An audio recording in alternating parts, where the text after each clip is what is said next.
প্রাকৃতিক সৌন্দর্যের অপরূপ লীলাভূমি, সবুজ বেষ্টিত অঞ্চল,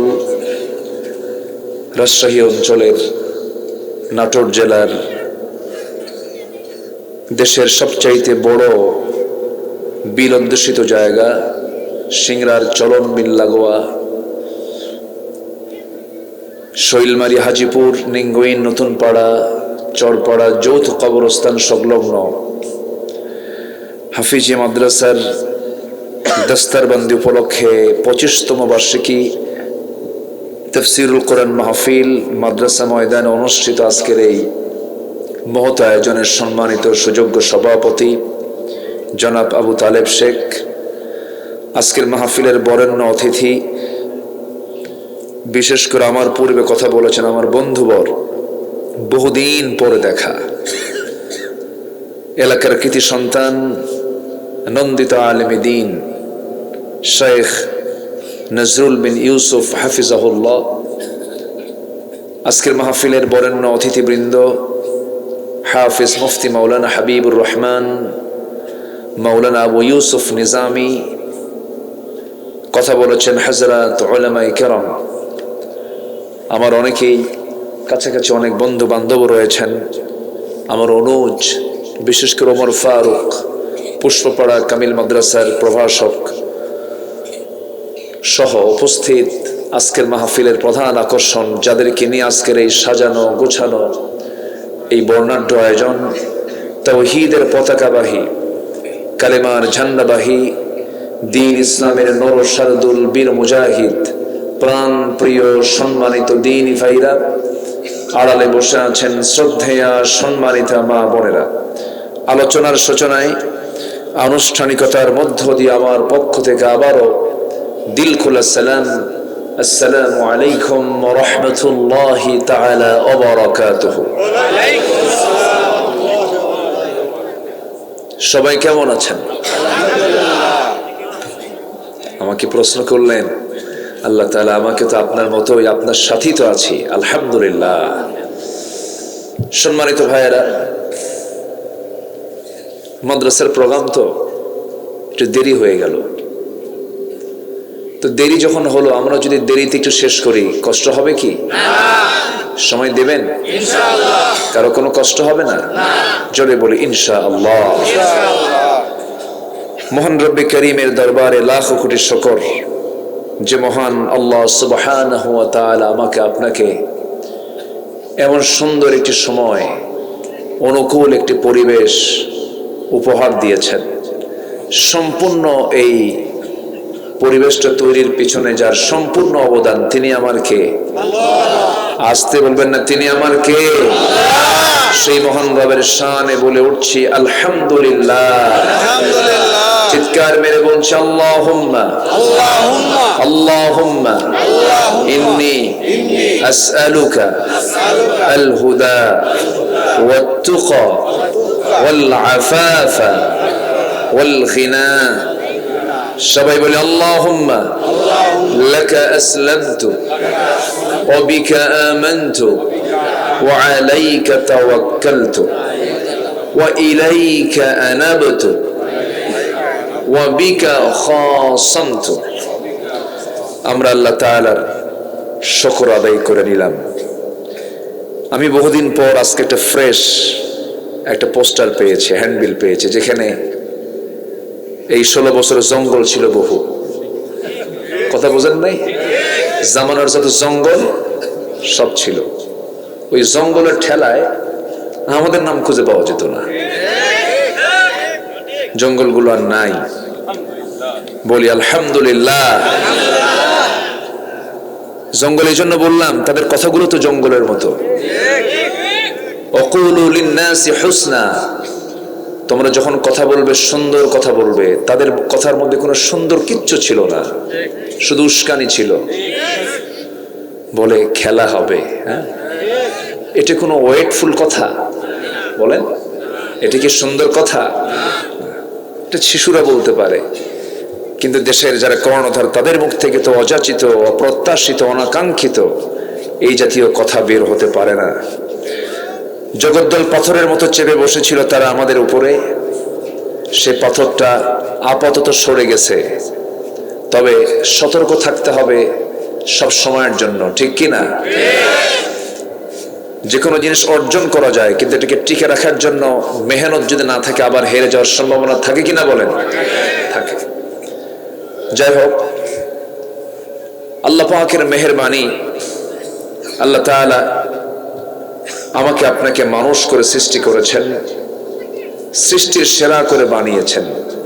লাকাদ খালাকনাল ইনসানা ফি আহসানি তাকওয়িম, সবচেয়ে সুন্দর আকৃতি দিয়ে যাকে সৃষ্টি করা হয়েছে সেটা হচ্ছে মানুষ। এবং এই মানুষ এবং জিন, এই দুটো সৃষ্টিকে আল্লাহ তাআলা করেছেন ভিন্নভাবে, যাদের হিসাব হবে, আর বাকি কোনো প্রাণীর কোনো হিসাব নাই, তাদের কোনো পরকালও নাই, তাদের জন্য কোনো বিচার নাই, হাসরও নাই, কিচ্ছু নাই। মৃত্যুর মধ্য দিয়ে তাদের সবকিছুর ইনিংস শেষ হয়ে যাবে। কিন্তু শুধু মিনাল জিন্নাহ ওয়ান নাস ওয়া মা খালাকতুল জিন্না ওয়াল ইনসা ইল্লা লিয়াবুদুন, এই জিন এবং ইনসানকে আল্লাহ তাআলা আমাদেরকে আবার পুনর্জীবন দিবেন, পুনর্জিন্দা করবেন। এতে কোনো সন্দেহ আছে নাকি? আপনাদের সন্দেহ লাগে? প্রথম সৃষ্টি সহজ না দ্বিতীয় সৃষ্টি সহজ? দ্বিতীয়বার সৃষ্টি করা সহজ, প্রথম সৃষ্টি কি কঠিন না? আমাদেরকে একবার বানানো হয়েছে না? হয়েছে কিনা বলেন? তাহলে আমাদের যদি প্রথমবার আল্লাহ বানাতে পারেন, দ্বিতীয়বার কি আল্লাহ তাআলা বানাতে পারেন না? সেটা কি কঠিন হওয়ার কথা না সহজ হওয়ার কথা? সহজ। আল্লাহ আমাকে সৃষ্টি করেছেন, আবার তিনি আমাকে জিন্দা করবেন, এই বিশ্বাস আছে যার, ঈমানও আছে তার। এটা কিন্তু অনেকে বিশ্বাস করে না। আমরা বলি, ওরা হাসে।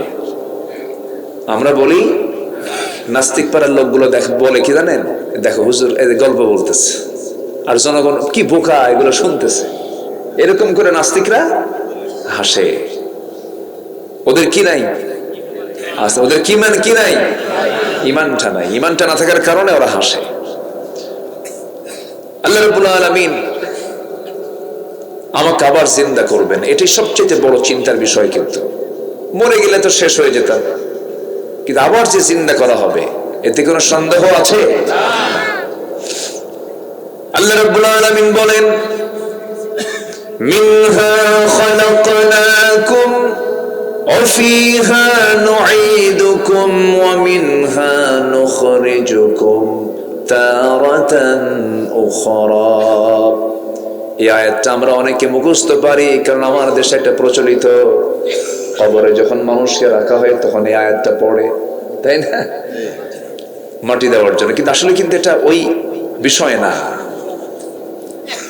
আমার বন্ধুগণ, আল্লাহ রাব্বুল আলামিন আরেক জায়গায় বান্দাকে প্রশ্ন করছেন, কাইফা, কেমনে, কাইফা তাকফুরুনা বিল্লাহি ওয়া কুনতুম আমওয়াতান ফাআহইয়াকুম সুম্মা ইউমীতুকুম সুম্মা ইউহয়ীকুম সুম্মা ইলাইহি তুরজাউন।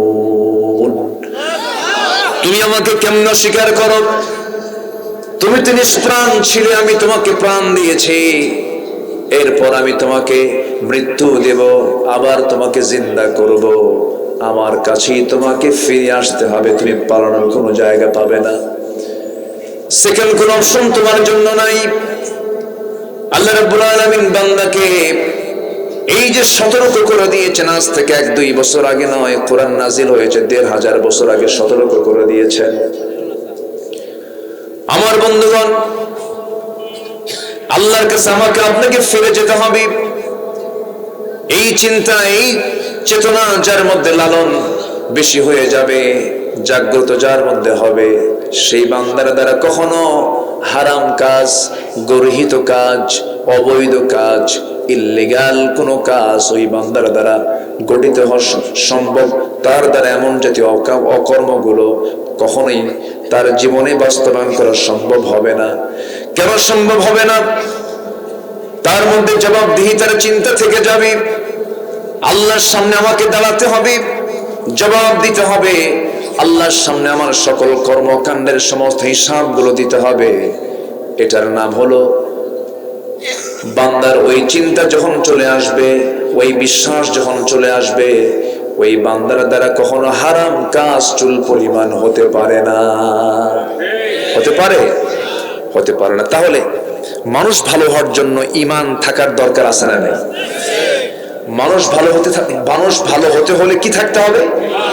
ঈমান থাকতে হবে। বেঈমান কখনো ভালো হয় না। বেঈমান কখনো ভালো হয় না। অনেকে বলে হুজুর ওর ঈমান না থাক, লোকটা ভালো, কখনই ভালো না। আসলে এরকম আছে না কথা বলে? ঈমান ছাড়া কি ভালো হয় মানুষ? ভালো হয় না। কে বলেছে আমেরিকা ইউরোপের শিক্ষা আছে? কে বলেছে এটা? অনেকে গল্প করে, জানেন, প্রাউড করে বলে, ও আপনি যাচ্ছেন, খাওয়া দাওয়া হয়নি, জি আপনি যান, জি ঠিক আছে। আপনি যাবেন না তো? আবার আপনারা আছেন তো? আমাকে সময় দিচ্ছেন তো? আমি কেন বহু আগে এসেছি। আমি চাইছিলাম বড় জোর 9:30 থেকে 10টার মধ্যে উঠবো, কিন্তু মাদ্রাসার প্রোগ্রাম কালেকশন করতে হয়, সময় লেগে গেছে। তা আমি যেখান থেকে তেলাওয়াত করেছি সেই আয়াতের দিকে আস্তে আস্তে চলে যাচ্ছি। আমি ভয় পাচ্ছি যে 11টা ক্রস করতেছে, কখন যে ওঠা শুরু হবে আপনাদের, আমি একটু খুব ভয় পাচ্ছি। কোনো সমস্যা নাই তো? আচ্ছা ঠিক আছে, আমি একটু আপনাদের কাছ থেকে একটু রিসিভ করলাম, কথাগুলো শুনলাম যে আপনাদের আগ্রহ কতটুকু। সম্মানিত ভাইয়েরা, আমি আমার ব্যক্তিগত জীবনে, ক্ষুদ্র জীবনে আমি যতটুকু বুঝতে পেরেছি, আমার বিশ্বাসের জায়গা হলো কোরআন। সুবহানাল্লাহ বলবেন না? আমার বিশ্বাসের জায়গা কি? কোরআন। কোরআন যার যত দখলে থাকবে তার ঈমান তত মজবুত হবে। মানে আমার বিশ্বাসের জায়গায় হলো শুধু আমার কাছে কোরআন মনে হয়। কি কিতাব এটা! আল্লাহু আকবার। এই আকাশ দেখে আপনি আশ্চর্য হচ্ছেন না?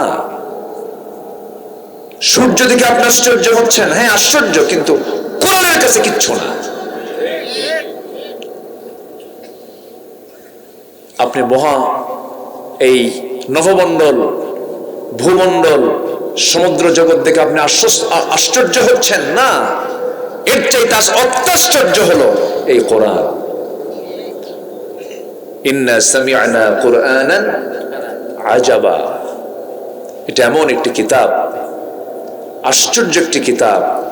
দিন যাচ্ছে, কোরআনকে বোঝা, জানা, চেনা মানুষের জন্য আরো সহজ হচ্ছে। আজ থেকে 100 বছর আগে, 150 বছর আগে কি মোবাইল ছিল? এগুলো মোবাইল ছিল না, ছিল না।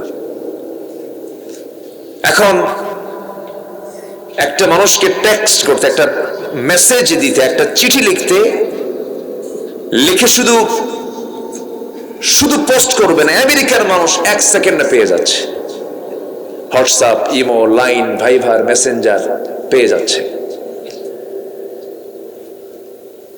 এই যুগেও 1500 বছর আগের নাসিল হওয়া কিতাব এখনো আধুনিক, এখনো আধুনিক, এখনো আধুনিক। জোরে বলুন সুবহানাল্লাহ। এখনো আধুনিক। সুপার কম্পিউটারের ভিতরে কোরআনটিকে ঢুকানো হয়েছে। সুপার কম্পিউটার বলতে বাধ্য হয়েছে সংখ্যা তত্ত্বের এক অপূর্ব সমন্বয় ঘটিয়ে কোরআনের মতো কোরআন পৃথিবীর কোন মানুষের পক্ষে রচনা করা সম্ভব নয়। আল্লাহু আকবার বলে।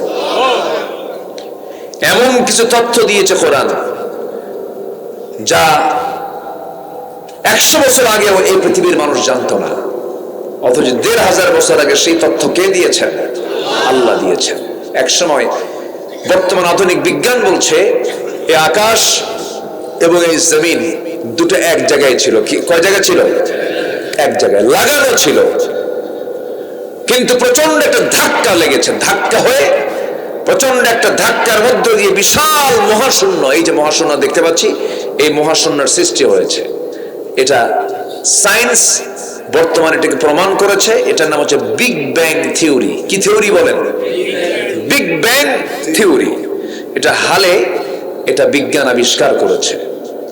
অথচ আল্লাহ রাব্বুল আলামিন আজ থেকে 1500 বছর আগে আমার রাসূলকে অনেক আগেই জানান দিয়েছেন এই থিওরির কথা।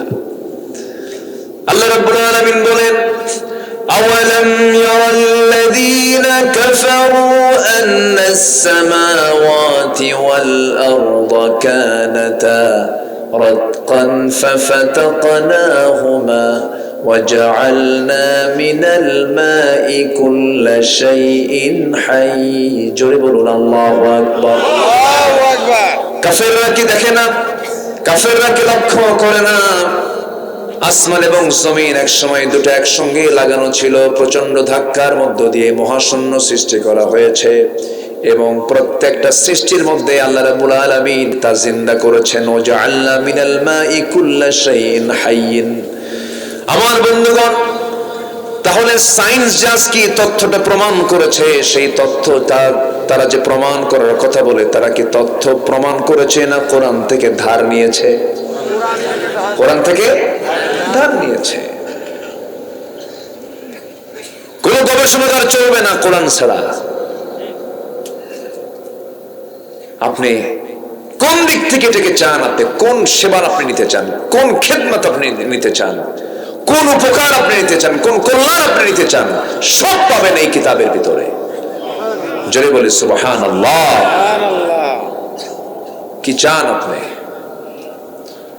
আল্লাহ রাব্বুল আলামিন সকল কিছু বলে দিয়েছেন। রাষ্ট্রপতি রাষ্ট্রের পদ্ধতি চাও পাবে, আইনজীবী আইন নিতে চাও আইন পাবে, শিক্ষক শিক্ষা নিতে চাও শিক্ষা পাবে, সায়েন্টিস্ট সায়েন্স নিতে চাও সায়েন্স পেয়ে যাবে, গবেষক গবেষণা নিতে চাও গবেষণা পেয়ে যাবে। অর্থাৎ একটা মানব জীবনের জন্য যত দিক এবং বিভাগ প্রয়োজন সমস্ত কিছু আয়োজন করেছেন মহান রব্বুল আলামিন এই কিতাবের ভিতরে। জোরে বলি সুবহানাল্লাহ।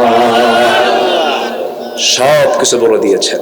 আর সেই 30 পারা কোরআন কই মুখস্থ করছো? কই? চলে গেছে। ও, আপনি জানেন এর দাম কত? সুবহানাল্লাহ বলবেন না? হয়তো না বুঝে এখন মুখস্থ করছে, একসময় বুঝবে ইনশাআল্লাহ, অর্থ জানবে।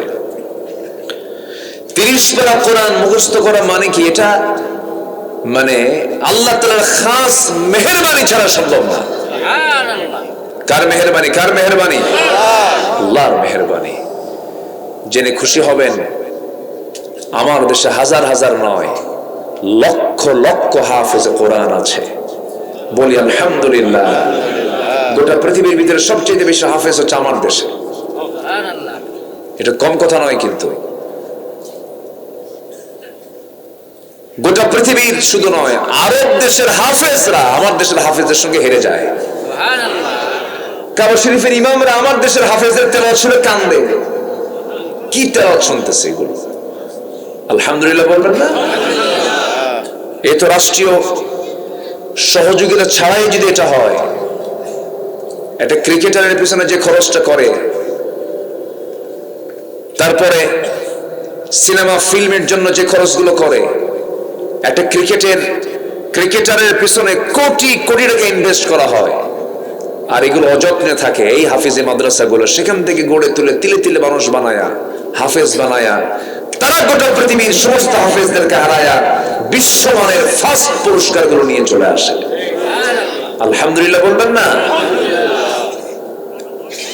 হ্যাঁ, এরপরে বলে কি জানেন? মাদ্রাসা হলো জঙ্গির প্রজনন কেন্দ্র। কত কি বলেছে তারা। গালি কম দেয়নি, অত্যাচার কম করেনি। 16টা বছর জেলখানা ভরা ছিল সাধারণ মানুষ দিয়া না আলেম ওলামা দিয়া? বলে সাধারণ মানুষ না আলেম ওলামা দিয়া? দেশকে আলেম ওলামা চালাইছিল? একবারও ক্ষমতায় গেছে না। তাহলে এরা দেশের কি ক্ষতি করলো? ক্ষতিটা করলো কি বলেন? সম্মানিত ভাইয়েরা, আল্লামা সাঈদীর মতো মানুষকে 67 দিন রিমান্ডে নিয়ে একটানা 3 দিন 3 রাত তাকে এক চেয়ারে বসায়া নামাজ পর্যন্ত পড়তে দেয় নাই, ঘুমাতে দেয় নাই। মাথা চক্কর মেরে পড়ে গেছেন, থাপ্পড় পর্যন্ত মেরেছে হিন্দু অফিসার দিয়া। এগুলো ভিতরের কথা। সম্মানিত বন্ধুগণ, সম্মানিত ভাইয়েরা, শাইখুল হাদিস মরহুম আল্লামা আজিজুল হক রাহিমাহুল্লাহ 2000 সালের দিকে 1999-2000 সালের দিকে যখন তারা ক্ষমতায় ছিল, গ্রেফতার করে ওযুর পানি পর্যন্ত দেওয়া হয় না, নামাজ পড়তে বাধা দিয়েছিল। এই চিত্র তাদের এই সময়ের আগের থেকেই। তাদের দলের নামের সাথে ছিল আওয়ামী মুসলিম, মুসলিম বাদ দিয়েছে। সলিমুল্লাহ মুসলিম হল, মুসলিম বাদ দিয়েছে। কবি নজরুল ইসলাম কলেজ, ইসলাম বাদ দিয়েছে। সংবিধানে বিসমিল্লাহ ছিল, বিসমিল্লাহ বাদ দিয়েছে। ওদের কাছে ইসলাম, মুসলিম, বিসমিল্লাহ ছিল বিরক্তিকর। আল্লাহ ওদেরকে নিষিদ্ধ করে দিয়েছেন।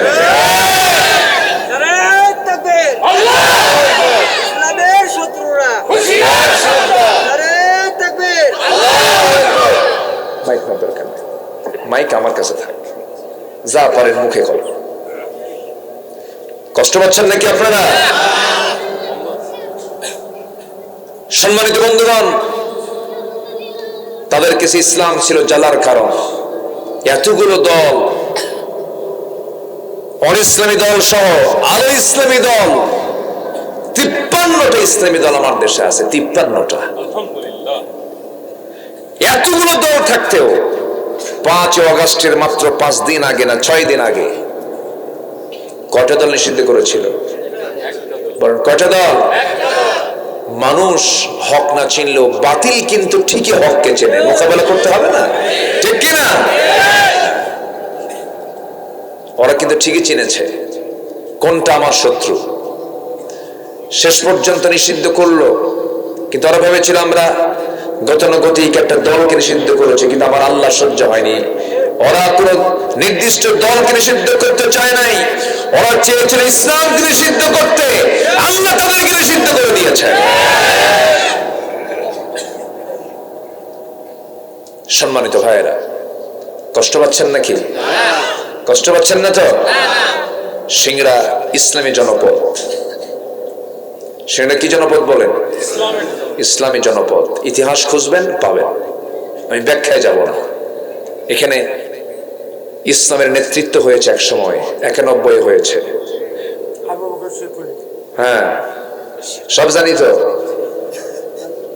সব জানি। এই জনপদকে কাজে লাগাতে হবে। আমরা সব দিকে শেষ করেছি। কেউ 25 বছর, কেউ 16 বছর, কেউ 9 বছর দেশ চালাইছে। কি ঠিক কিনা?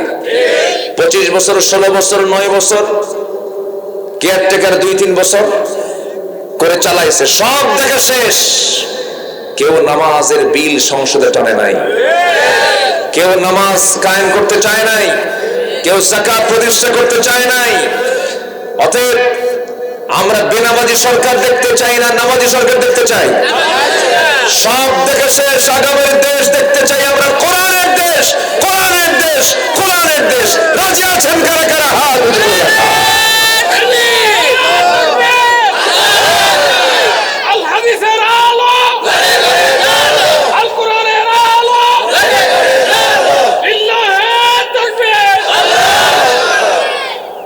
আল্লাহ কবুল করুন, আল্লাহ কবুল করুন। জোরে বলে আমিন। কষ্ট পাচ্ছেন না তো? এদেশে 16 বছর কর্মী নাই, খালি সব নেতা ছিল। সব কি?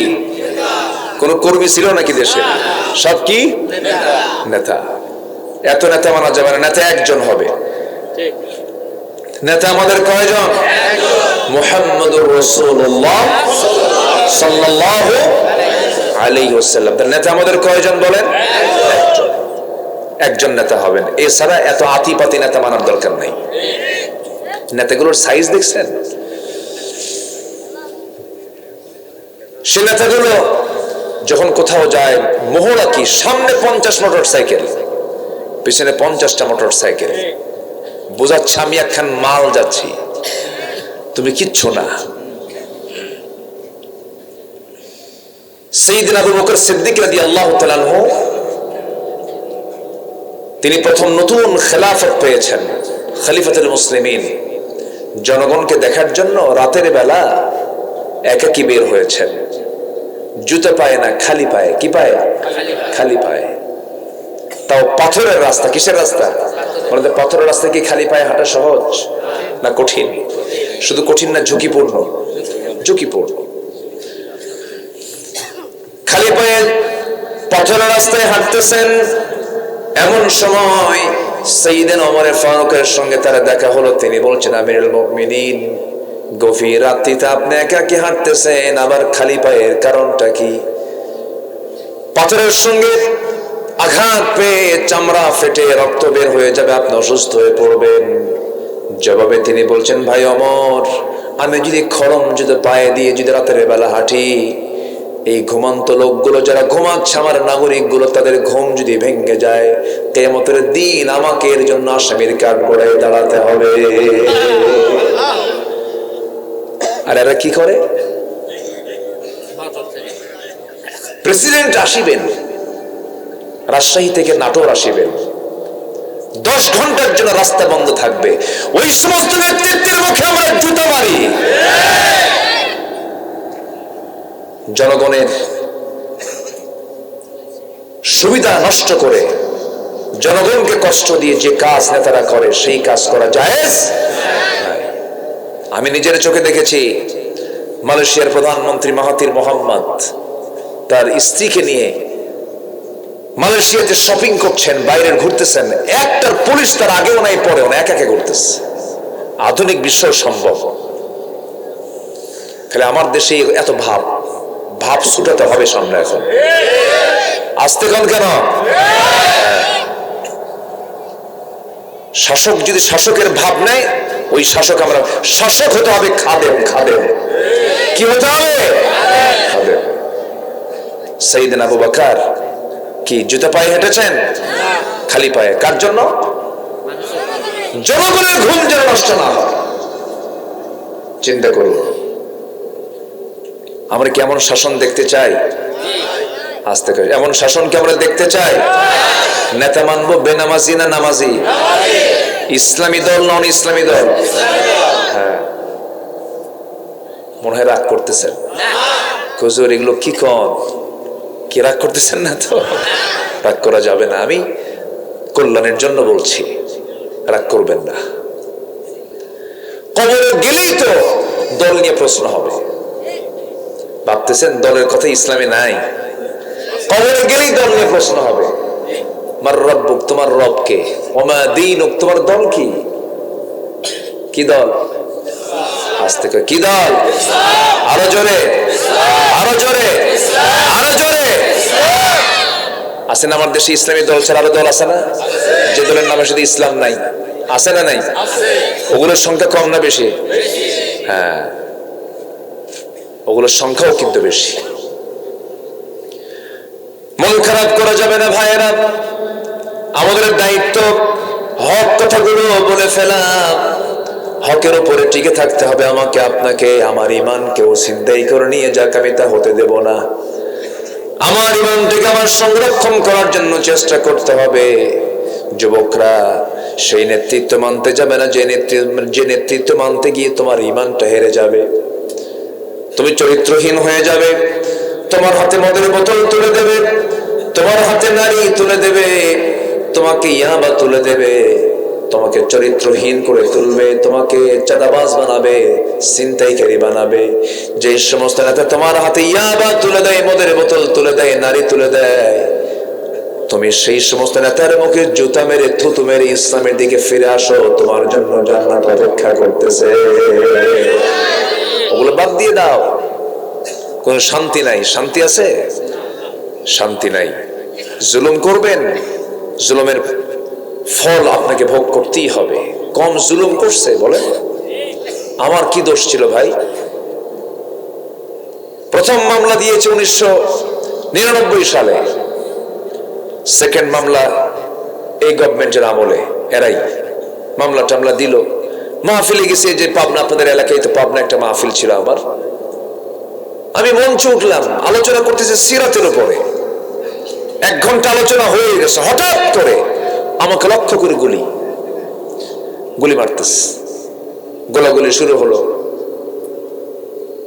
মঞ্চে আগুন ধরিয়ে দেওয়া হলো। মাহফিলের সেক্রেটারিকে সেখান থেকে গ্রেফতার করা হলো। সব ঘটনা ওরা ঘটায় 3 দিন পর শুনি ওরা একটা মামলা করেছে, সেই মামলার 1 নম্বর আসামি আব্দুল্লাহ আমিন। কি কথা কি বুঝতেছেন আপনারা? আমার 1 নম্বর আসামি বানায় দিল। 2018 সাল বাড়ি ঘেরাও করলো, ঘেরাও করে আমাকে গ্রেফতার করে থানায় নিয়ে গেল। ওসি সাহেবের সামনে গিয়ে বসলাম। ওসি সাহেব বলতেছে, হুজুর চা খান। চা খাইলাম। হুজুর আমি আপনার খুব ভক্ত, আমি আপনার দেখে কাঁদতেছি, ভালো লাগতেছে না, আপনাকে গ্রেফতার করা ঠিক হলো না, কিন্তু হুজুর করব কি? উপরের নির্দেশ। কিসের নির্দেশ? উপরের নির্দেশ। উপরকে আল্লাহ। আস্তে উপরকে, উপরকে আল্লাহ। ওর মধ্যে শিরিক আছে না নাই বলেন তো? শিরিক আছে না নাই? উপরকে আল্লাহ। সাব্বিহ ইসমা রাব্বিকাল আ'লা। উপরে কে? আল্লাহ। সবার উপরে আল্লাহ। আর ও উপরে কি কয় দেখেন, উপরের নির্দেশ। বললাম আচ্ছা ভালো, আর কি হুজুর কি করব? পরিবার আছে, ছেলে মেয়ে আছে, চাকরি বাঁচান তো ফরজ। আমি বললাম ঈমান বাঁচান তো নফল। মামলা খান দিয়া পাঠায় দিল জেলখানায়। গেলাম, ঢুকলাম, ঢুকে দেখি এক বুড়া চাচার সামনে দাঁড়ানো। সালাম একখান দিয়ে বলে, বুড়া চাচা আমারে সালাম দেখো, হুজুর আপনি এই জায়গায় জেলখানায় ঢুকছেন? খুব খুশি হলাম। তো বললাম ঢুকলাম জেলে, আপনি হলেন খুশি, এটা আবার কেমন কথা? হুজুর ওয়াজ শুনতে যাই আপনার, কত দূর থেকে ওয়াজ শুনি, কাছে যেতে পারি না, মুসাফা হয় না, মুআনাকা হয় না, গল্প হয় না, এখন সবই হবে, বসেন থাকেন।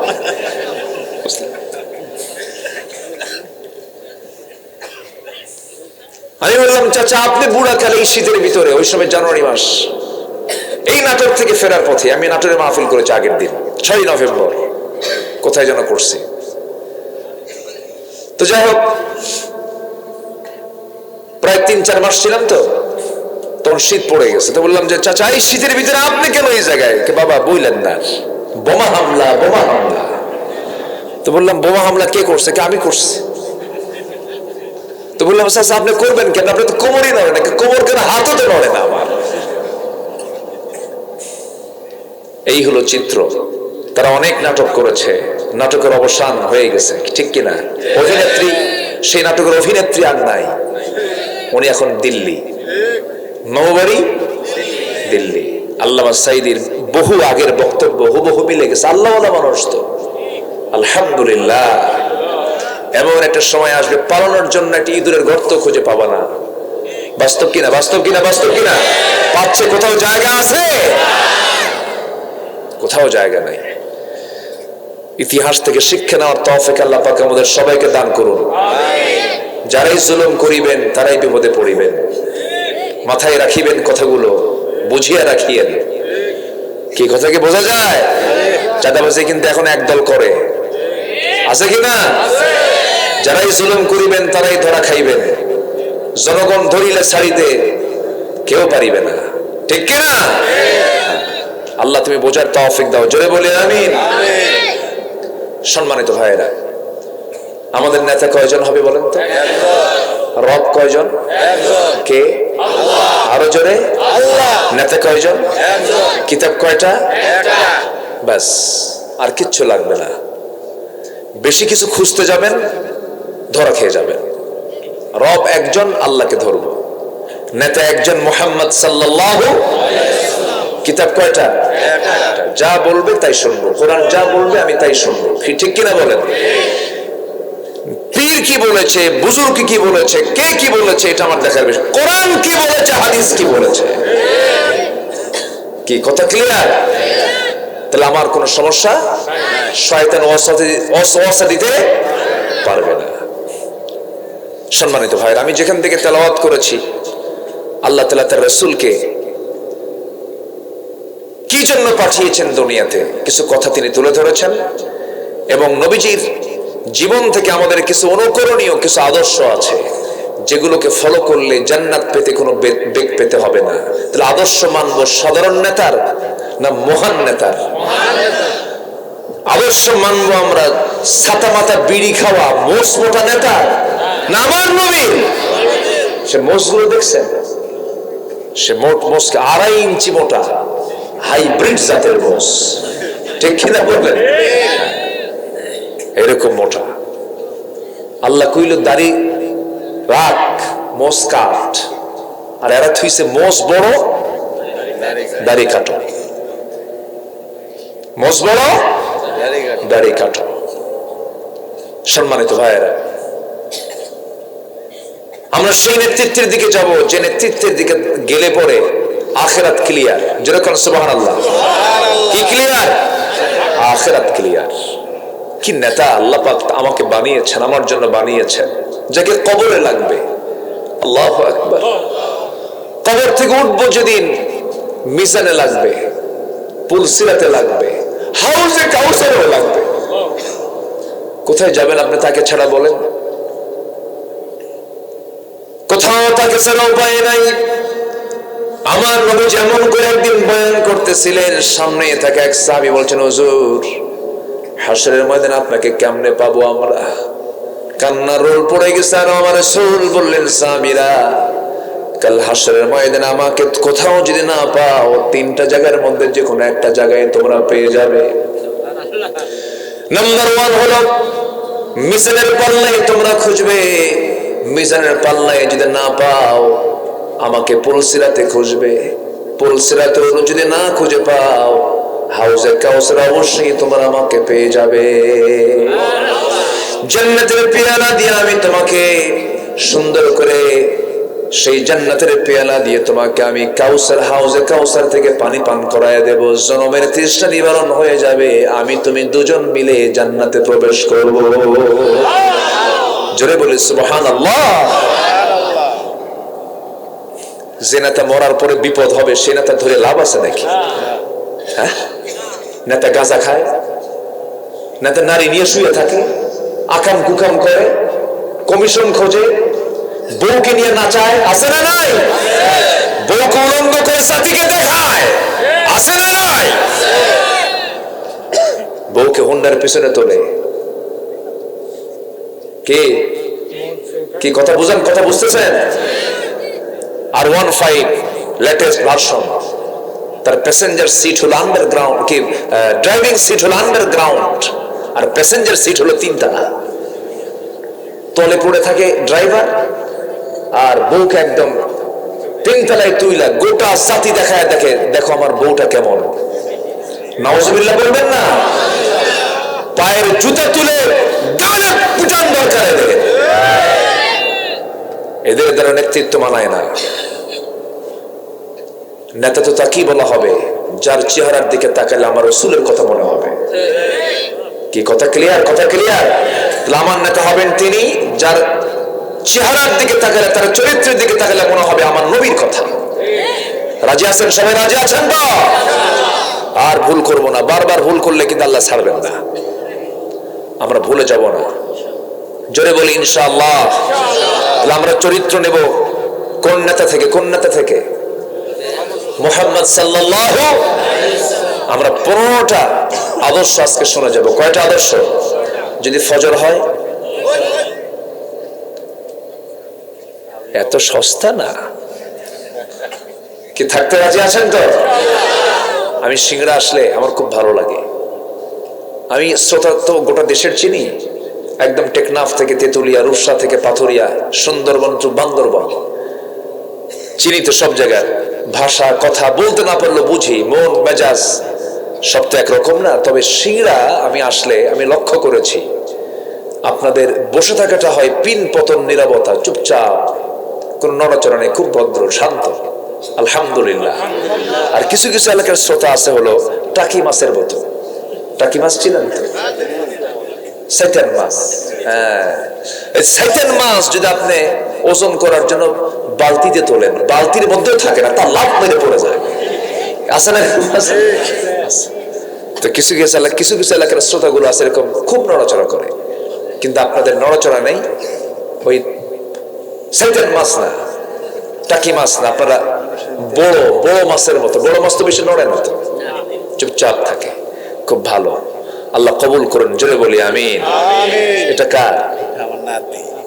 আপনার লাঠি। হ্যাঁ, আলহামদুলিল্লাহ। রাসূল এগুলো করতেন। রাসূল নাতিকে নিয়ে থাকতেন। সুবহানাল্লাহ বলবেন না? আবার নাতি যদি আসতে চাইতো, যদি কোনো সাহাবী বাধা দিত, রাসূল বাধা দিতে বলতে নাই, স্যার নাতিরে নিয়ে দে, আমার সামনে দে। সাহাবীকে না করতেন, আমার নাতি আমার কাছে দিয়ে দাও। জুমার খুতবা দিচ্ছেন, দরজা দিয়ে আসতেছেন, জুব্বা হলো বড় আর মানুষ হলো ছোট, কন্ত কি হবে বলেন তো? জুব্বা বড়, মানুষ ছোট, এখানে হাঁটা কি সম্ভব বলেন? খালি হাঁটে আর পড়ে, হাঁটে আর পড়ে। রাসূল খুতবা ছেড়ে দিয়ে দৌড় মেরে গিয়ে হোসেনকে বাইরে থেকে কোলে করে নিয়ে প্রথম কাতারে বসায় দিলেন। জোরে বলেন সুবহানাল্লাহ। কিছু কিছু নানা আছে, দাদা আছে, নাতিদের আদরও করে না, সহ খালি ধমকায়। কিছু বুড়া আছে, ধমকায় আছে না, নাতিরা দোয়া করে, বুড়া মরবি কোন দিন তুই। খুব ভালো নাতিপতি রাসূলের চতুর্দিকে থাকতো। রাসূল বাচ্চাদের সঙ্গে খেলতেন, আদর্শ এগুলো, আদর্শ বলে আল্লাহু আকবার বলে একদম সবগুলোকে নিয়ে বসতেন। বাচ্চাদের মাঝে যখন যেতেন, বসে যেতেন, সবার সাথে বসে ওদের সঙ্গে খেলা শুরু করতেন। আল্লাহু আকবার। বিশ্ব নবী, বিশ্ব মানের চরিত্র তার। শিশুরা খেলা ছেড়ে দিয়ে নবীর সঙ্গে খেলতো। আবার স্ত্রীর সামনে যেতেন, স্বামী হয়ে যেতেন। কি আচরণ তার! উহুদের যুদ্ধ চলতেছে, যুদ্ধের দামামা, এর মাঝে আমার নবীজি রাতের বেলা, রাত্রে আকাশে চাঁদ, চাঁদনি রাতে আমার নবীজি তাঁবুর ভিতরে ঢুকে বলছে, আয়েশা সারাদিন যুদ্ধ করলাম, ক্লান্ত শরীর, সাহাবীরা সব ঘুমাচ্ছে, আবার সকাল হলে যুদ্ধ লেগে যাবে, তোমাকে টাইম দিতে পারলাম না, চলো না একটু বাইরে বের হই, খুনসুটি করি। এটা দৌড় মারি, দেখি তো কে ফার্স্ট হয়। সুবহানাল্লাহ বলবেন না? কি স্মার্ট, কি স্মার্ট ছিলেন মুহাম্মদ সাল্লাল্লাহু আলাইহি ওয়াসাল্লাম। ইসলামে প্রেম আছে না নাই? আছে। ইসলামে প্রেম আছে না নাই? বিয়ের আগে না বিয়ের পরে? বিয়ের পরে না বিয়ের পরে? বিয়ের আগে না বিয়ের পরে? আর এখন আমার রাসূল প্রেম করেছেন, কিন্তু বিয়ার পরে, বিয়ার পরে। চলো আয়েশা দৌড়াই, আর এখন বিয়ার আগে দৌড়াই, বিয়ার আগে দৌড়ায়। কোথায়? চলো আমরা রিসোর্টে যাই। রিসোর্ট কোথায়? এখন তো রিসোর্ট হয়ে গেছে যে চলন বিলের মাঝখান দিয়ে কিছু কিছু যে কবুতরের বাসা বানায়, দেখছেন নাকি? এগুলো আছে নাকি? এগুলো বাসা বানায় রাখছে, একদম পুলিশ এগুলো যায় খুঁজে বের করে পিটায়া ওদের পিছনটা লাল করা দরকার, ঠিক কিনা? লাঠির পিটন ধরে। লাঠি দারুণ ওষুধ, জানেন? বেরাত লাঠির ওষুধ কিন্তু মারাত্মক জিনিস। এটার দরকার আছে না নাই বলেন তো? রাসূল বলেছেন এটা দিয়েও মাঝে মাঝে সাইজ করো। নামাজ না পড়লে 10 বছর পার হয়েছে, নামাজ পড়ে না, বিল আসা, লাঠি দিয়ে পিটাও। শাসনের দরকার আছে না নাই?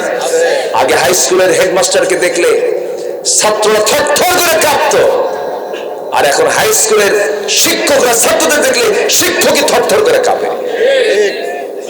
আমি কি ভুল বলতেছি? আর দোষ দেয় মাদ্রাসার হুজুরদের। হুজুররা নাকি ছাত্রদেরকে পিটায়। না পিটালে মানুষ হবে? হ্যাঁ, আস্তে কর, আস্তে কর। কেন পিটে? না পিটালে মানুষ হবে? পিটাতে হবে, কিন্তু আদর দিয়া। কি দিয়া? আদর দিয়া। সোহাগ দিয়ে পিটাবেন আপনি। সোহাগ দিয়ে, সোহাগ ছাড়া পিটলে আবার উল্টা পাল্টা হয়ে যাবে।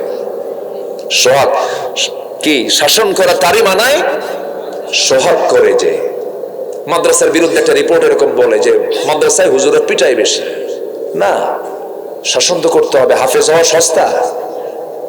হাফেজ হওয়া সস্তা নয়। যে ছেলেটা কই গেল, কম সময় লেগেছ। হাফেজ যে হয় আল্লাহ তাআলার খাস মেহেরবানি, খাস মেহেরবানি, খাস মেহেরবানি।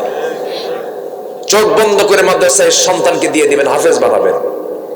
আগে হাফেজ হবে ক্লাস 5 শেষ। আমি নিজে একটা মাদ্রাসা করেছি, 15 বছর 16 বছর তো কিচ্ছু করতেই দেয়নি ওরা, বুঝলেন? যা করি সব নিয়ে চলে যায়। তো একটা মাদ্রাসা করেছি, সে মাদ্রাসা আমি নতুন কারিকুলাম, গোটা পৃথিবী ঘুরছি তো, কম বেশি টুকরা এদিক সেদিক ঘুরছি। একটা সিলেবাস আমি প্রণয়ন করে মাদ্রাসা একটা চালু করেছি। ক্লাস 5ও শেষ হবে, তার হিফজও শেষ হবে। বাংলা, ইংরেজি, আরবি সব শিখবে। কোরআনটা তারা আপনা আপনি এর মধ্যে মুখস্থ করে ফেলবে। সে কোরআন তো এটা মুখে মুখে মুখস্থ হয়ে যায়, এটা মুখস্থের বিষয়। আল্লাহু আকবার বলেন। এমন হাফেজ আমার দেশে আসা আছে 36 দিন হাফেজ। কয়দিনে? 2 মাসে হাফেজ, 3 মাসে হাফেজ, 4 মাসে হাফেজ। তাহলে কোরআন কি কঠিন কিছু না? তো আমি এরকম একটা সিলেবাস করেছি, তার 5 হয়ে যাবে, হেফজও শেষ হয়ে যাবে। এরপর সে যদি ডাক্তার হয়, সে যদি ইঞ্জিনিয়ার হয়, সে যদি জজ হয়, সে যদি মন্ত্রী হয়, সে যদি এমপি হয়, শুধু এমপি হবে না, হাফেজ এমপি হবে। ইঞ্জিনিয়ার যদি হয়, হাফেজ ইঞ্জিনিয়ার হবে।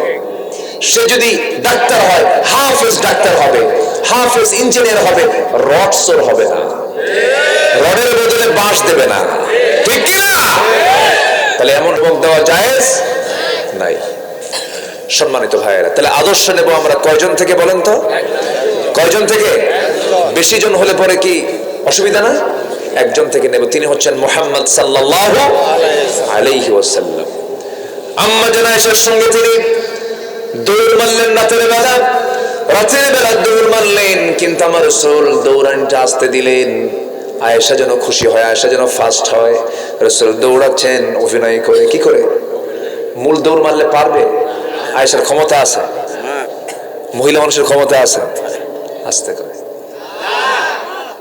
কি কিছুই তো কম না। ক্ষমতা নাই মানে 16 বছর কি এমনি চলছে নাকি? হ্যাঁ, বুদ্ধি বেশি কার, নারীর না পুরুষের? মেয়েদের বুদ্ধি নাই। কতটুকু দেখছেন? হাঁটুর নিচে কয় হাই হাই, বাড়িতে যান, খবর আছে কিন্তু।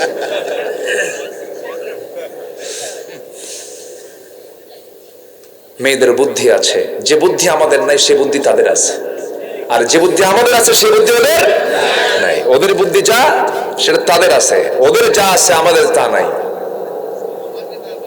আমাদের যা আছে ওদের তা নাই, এটা বুঝতে হবে। ওদেরও লাগবে, আমাদেরও লাগবে, কাউকে খাটো করার দরকার নাই।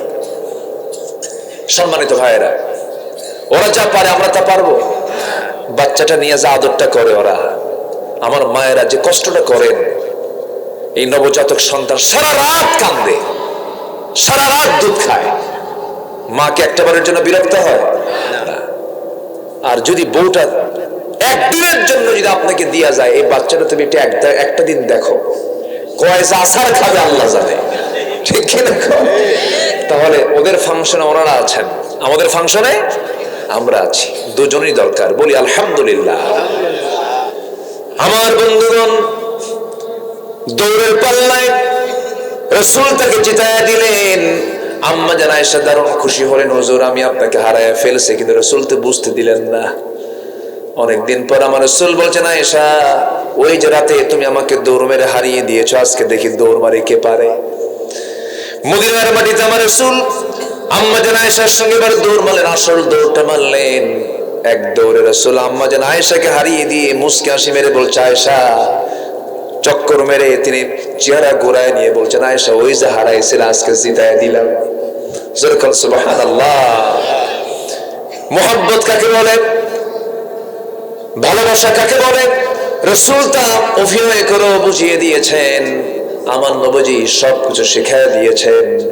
এই জন্য আমরা আদর্শ দেখলে একটা আদর্শের দিকে খুঁজে বেড়াবো, আমার নবীর আদর্শটাকে আমরা খুঁজবো। আল্লাহ তাআলা নিজে বলে দিয়েছেন, লাকাদ কানা লাকুম ফি রাসূলিল্লাহি উসওয়াতুন হাসানাতুন লিমান কানা ইয়ারজুল্লাহা ওয়াল ইয়াওমাল আখির ওয়া যাকারাল্লাহা কাসীরা। জোরে বলুন আল্লাহু আকবার। তোমাদের জন্য উত্তম আদর্শের বাস্তব নমুনা কেউ নন, শুধুমাত্র একজন ব্যক্তি, তিনি হচ্ছেন মুহাম্মদ সাল্লাল্লাহু আলাইহি ওয়াসাল্লাম। তিনি কেমন ছিলেন তার কিছু অনুকরণীয় আদর্শ আমরা একটা একটা করে বলবো। এখনো 15টা আদর্শ পড়ে আছে বলা, নুরু আজকে শেষ না শুরু। নাম্বার 1 হলো, সবাই মনে রাখবেন কিন্তু ফলো করবো আমরা, মানবো আমরা, জোরে বলে ইনশাআল্লাহ।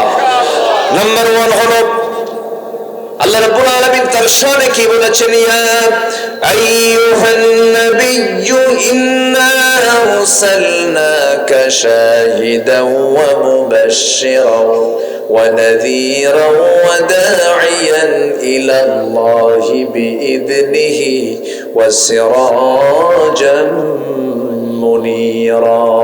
জোরে বলুন আল্লাহু আকবার।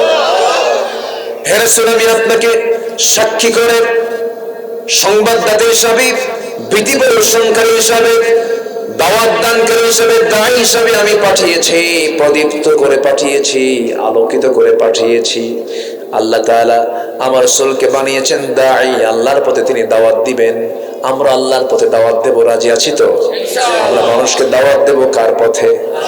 আসতে বলবেন না, কার পথে? আল্লাহর পথে।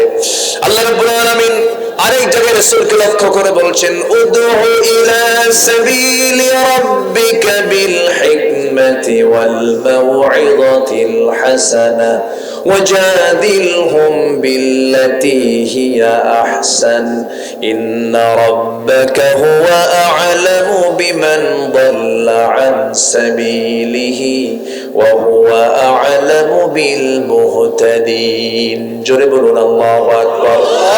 সূরাতুন নাহল 125 নম্বর আয়াত।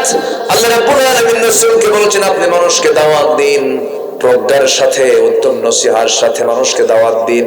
দাওয়াত দিতে গেলে প্রজ্ঞার দরকার আছে না নাই? হিকমতের দরকার আছে না নাই? উত্তম পন্থায় আমরা দাওয়াত দেব একমাত্র কার পথে? এটা আমাদের দায়িত্ব। যদি কেউ দাওয়াত না গ্রহণ করে, এখানে টেনশন করার কোনো কারণ নাই। আমার নবীজি দাওয়াত দিয়েছেন আবু জেহেলকে একবার না বারবার। আমার রাসূল তার চাচা আবু তালেবকে দাওয়াত দিয়েছেন একবার না বারবার। নূহ আলাইহিস সালাম মানুষকে দাওয়াত দিয়েছেন, শুধু দিনের বেলা নয়, রাতেও দাওয়াত দিয়েছেন। ইন্নী দাআউতু কওমি লাইলান ওয়া নাহারা। নূহ আলাইহিস সালাম বলেন, আমি মানুষকে দাওয়াত দিয়েছি দিনে রাতে। 900 বছর দাওয়াতে কাজ করে ইসলাম কবুল করেছে মাত্র 70 থেকে 80 জন। তিনি কি ব্যর্থ না সফল? বলেন, ব্যর্থ না সফল? কেউ আসুক বা না আসুক, এটা আমার দেখার বিষয় না। আমার দাওয়াত দেওয়া দায়িত্ব, দাওয়াত দেওয়া দায়িত্ব। এই দায়িত্ব পালন করবো তো আমরা ইনশাআল্লাহ। আচ্ছা, প্রথম দাওয়াত দিয়েছেন রাসূল বউকে। কাকে? বউকে। আমার কাকে দাওয়াত দিব? স্ত্রী। কি বউ শব্দ একটু মনে হয়, এই বউ বেশি আপন মনে হয় না, স্ত্রী বেশি আপন মনে হয়? বউ না, এই জন্য বউ কইলাম। আর যার বউ না, দেখেন যার বউ না, এখন আরেক দিকে চলে গেল। থামেন না, ওইদিকে আসবো তো। আমার নবীজি জাবালে নূর থেকে, যে জাবালে নূরের ভিতরে, খারি হেরার ভিতরে আমার নবীজির 5টা বছর কেটে গেছে। আমার নবীজি তখন 2টা মেয়ের বাপ। কয়টা মেয়ের বাপ বলেন? 2টা মেয়ের বাপ। বড় বড় বাচ্চা হয়ে গেছে, আবার কিছু কিছু বাচ্চাগুলো দুধ খায়। আমার নবীজির 1টা 2টা মেয়ে নয়, 4টা মেয়ে। আলহামদুলিল্লাহ বলবেন না? আল্লাহ পাক আমাকেও 4টা মেয়ে দিয়েছেন। দিল থেকে দোয়া চাই, দোয়া করবেন না? 4টা মেয়ে দিয়েছেন। সন্তান হওয়া ভালো, সন্তান যত বেশি হয় তত বেশি বরকত। আল্লাহ তাআলা ধনীর মধ্যেই বরকত রাখেন নাই। ধনীকে আল্লাহ তাআলা সন্তান দেন না, টাকা দেন। আর গরিবকে আল্লাহ তাআলা টাকা দেন না, সন্তান দিয়ে দেন। আল্লাহর বন্টন দেখছেন? ধনী লোকের কিন্তু বাচ্চা কম। 20 বছর পর একটা বাচ্চা হয়, তাও থাইল্যান্ডে। কোথায়? দেশে হয় না। মাউন্ট এলিজাবেথে যেতে হয়, সিঙ্গাপুরে। খুব নিবিড় পর্যবেক্ষণ আছে ডাক্তারের। বাচ্চা কাচ্চা খুব সমস্যা, আইসিইউতে আছে, মানে দুনিয়াতে আসার আগে আইসিইউ গেছে। পরে বলল ডাক্তার, ওর একটু হার্টে ফুটা আছে তো, আর চোখ একটা বাঁকা হয়ে আছে। কি কথা কি বুঝতেছেন? আর গরিবের বাচ্চা থাকে চলন বিলের মাঝখানে। এই শীতকালে রাস্তা নাই, বৃষ্টির সময় নদী পথে চলে, খুব আরামে চলে। কিন্তু এই শীতের মধ্যে এখন ওই চলন বিল থেকে রাস্তা নাই, এখন হসপিটালে যাবে কেমনে? আল্লাহ তাআলা জানেন এই গরিবের দেখার কেউ নাই। সুবহানাল্লাহ বলবেন না? সুবহানাল্লাহ বলবেন না? রান্না বান্না করতে করতেই এদিকে বাচ্চা হওয়া সারা, এবং নিজেই বাচ্চা ডেলিভারি হওয়ার পর স্বামীকে ফোন দিয়ে বলে, স্বামী জানো বাচ্চা হয়ে গেছে। সুবহানাল্লাহ বলবেন না? বরকত দেন কে? আল্লাহ। আসতে বলেন, বরকত দেন কে? আল্লাহ। আল্লাহ। সন্তান হওয়া ভালো, মেয়ে হওয়া আরো ভালো। আসতে কয় বিয়ে কি আপনি দিবেন নাকি? আপনি টেনশন করতেছেন নাকি আপনি? আমার বন্ধুগণ, মেয়ে হওয়ার ভালো, কারণ রাসূল বলেছেন, ছেলেদের ব্যাপারে এমনটা কথা বলেন না, রাসূল বলেছেন যার ঘরে 3টা মেয়ে তার জন্য 3টা পৃথক জান্নাত থেকে যাবে। আল্লাহু আকবার। মেয়ে যার আছে ঘরে তার রহমত আছে। রাসূল বলেছেন মেয়ের জন্য আগে বাজার করো। যারা মেয়ের বাপ হয় বিয়ে দিলে পরে ঘন ঘন মেয়ের বাড়ি যায় না? আমার বাপকে আমি দেখি, মেয়েদের দিকে টান বেশি হয় বাবার, আবার মেয়েরাও বাপকে বেশি টানে, বাবার দিকে টানটা বেশি থাকে। যার বাড়িতে শুধু ছেলের সন্তান আছে তারা কিছু দুঃখ বোঝে, ছেলের সন্তানগুলো ডান পিটা হয়, একটু ধমকায়, আসে না? এরকম আছে না? কিন্তু মেয়েদের মুখ থেকে ঘন ধমক পাবেন না, মেয়েদের মনটা নরম হয়, আব্বার দিকে সুন্দর করে একটা ডাক মারে। আমার রাসূল মেয়েদেরকে খুব পছন্দ করেছেন, খুব মহব্বত করেছেন। আমার নবীজি মেয়েদের জন্য বাজারটা আগে করতে বলেছেন। রাসূল মেয়েকে বিয়ে দিয়েছেন, ফাতিমাকে গরিবের সাথে দিয়েছেন, আবার কুলসুমকে দিয়েছেন ধনীর সাথে। আমার নবীজি সব দিকে স্ট্যান্ডার্ড রেখেছেন। দেখো, ধনীও জামাই আমার, গরিবও জামাই আমার, আমি কাউকে বাদ দেই নাই। সুবহানাল্লাহ বলেন। আবার কোনদিন সাইয়েদনা আলী তার ভাইরা ওসমান সিন্নুরের কাছ থেকে চুল পরিমাণ কিছু চান নাই, বলেন নাই ভাইরা তুমি তো বহু ধনী, আমারে কিছু দাও। হযরত আলী বলতেন আমার কাছে গরিবী জীবনটাই ভালো, ধনী হওয়ার শখ নাই।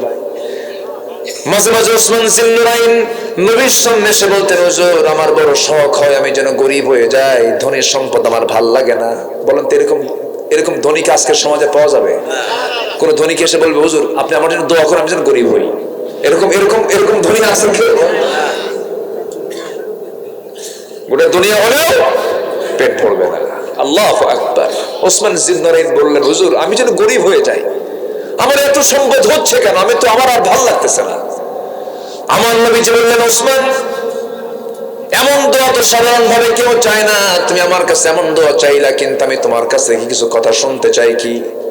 ওসমান বলো তো, তুমি যখন খাইতে নাও তোমার খাওয়ার অভ্যাসটা কি? বলো হুজুর আমি যখন উটের পিঠেও বসি, শুধু বিছানায় নয়, শুধু নিচে নয়, উটের পিঠেও যদি খাইতে বসি, সেই খাওয়া বস্তু উটের পিঠ অনেক লম্বা উঁচু জায়গায় উট চলতেছে, সেই জায়গায় খেতে বসেছি আমি, উট চলতেছে, খাওয়া চলতেছে, এমন সময়ে যদি আমার হাত থেকে যদি কোনো একটা দানাও যদি পড়ে যায় নিচে, আমি উটকে বসায় দেই, সেই দানাটা সুন্দর করে ধুয়ে মুছে আবার আমার মুখে তুলে নেই। রাসূল বললেন ওসমান তোমার যে চরিত্র, সম্পদ তো কমার চরিত্র না, তোমার সম্পদ আরো ডাবল হবে। আল্লাহু আকবার বলেন। তাহলে সম্পদ হতে কি সমস্যা আছে? না, সম্পদ হলেও সমস্যা নাই, গরিব হতেও সমস্যা নাই, দুটাই আছে ইসলামে। শুধু ফকির না, ধনীও হতে হবে, আবার যদি কেউ গরিব হয় তাতেও কোনো সমস্যা। ভাইরা তারা দুজন আপন ভাইরা, কোনোদিন চান নাই ভাইরা তুমি আমাকে এটা দাও, আমার গরিবী জীবনই ভালো, তুমি যা আছো তুমি থাকো, আমার যা আছে আমি আছি। আল্লাহু আকবার বলেন। হিংসা থাকে না তখন। আপনি যখনই কিছু কামনা করবেন তখন কি আসে? হিংসা চলে আসে। আমার নবীজি মেয়ে ফাতিমাকে বিয়ে দিয়েছেন একজন গরিবের সাথে, কিচ্ছু নাই, টাকা নাই, পয়সা নাই, ধন নাই, দৌলত নাই, ঘর নাই, বাড়ি নাই, কিন্তু চরিত্র আছে। আল্লাহু আকবার বলেন। কিন্তু আপনার জামাই আপনি পেয়েছেন, টাকা আছে, পয়সা আছে, ঘর আছে, বাড়ি আছে, কিন্তু চরিত্র নেই, লুচ্চা। কাম হবে? কাম হবে না। তাহলে কি আগে দরকার? চরিত্র। বলেন কি আগে দরকার? চরিত্র। আমার বন্ধুগণ, নবীজি মেয়ে ফাতিমাকে যখন বিয়ে দিবেন, ধনী ধনী সাহাবীরা আসে, রাসূল বললেন আমার পছন্দ হয় নাই। সাইয়েদনা আলী সবার শেষে গেলেন, রাসূল বলছেন আলী তুমি কিছু বলবা নাকি? হুজুর কি যে বলবো নিজেও জানি না। তুমি কি আমার মেয়েকে বিয়ে করবা নাকি? হুজুর দিলে করব। সুবহানাল্লাহ বলবেন না? নবী বললেন তোমার কাছে আছে কি? হুজুর কি থাকবে আর, এই যে আমার বডিতে যা আছে তাই, আমার ঘরও নাই, বাড়িও নাই, টাকা নাই, পয়সা নাই। রাসূল বললেন বিয়ে যে করবে ন্যূনতম কিছু টাকা তো থাকতেই হবে, মোহরানা দিতে হবে, ফাতুহুন্না উজুরাহুন্না ফারিদা, টাকা পয়সা কিছু লাগবে তো হুজুর।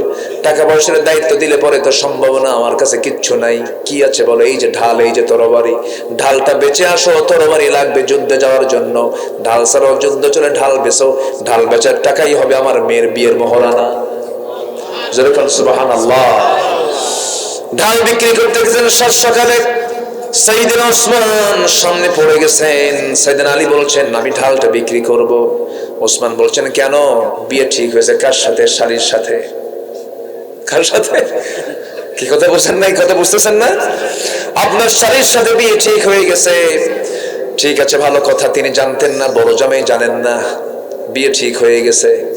ওসমান জিন্নুরাইন বলেন তুমি তো কিছুক্ষণ পর আমার ভাইরা হয়ে যাচ্ছ, দাও ঢালটা আমি কিনবো। 500 দিরহাম দিলেন, ঢালটা কিনে নিলেন।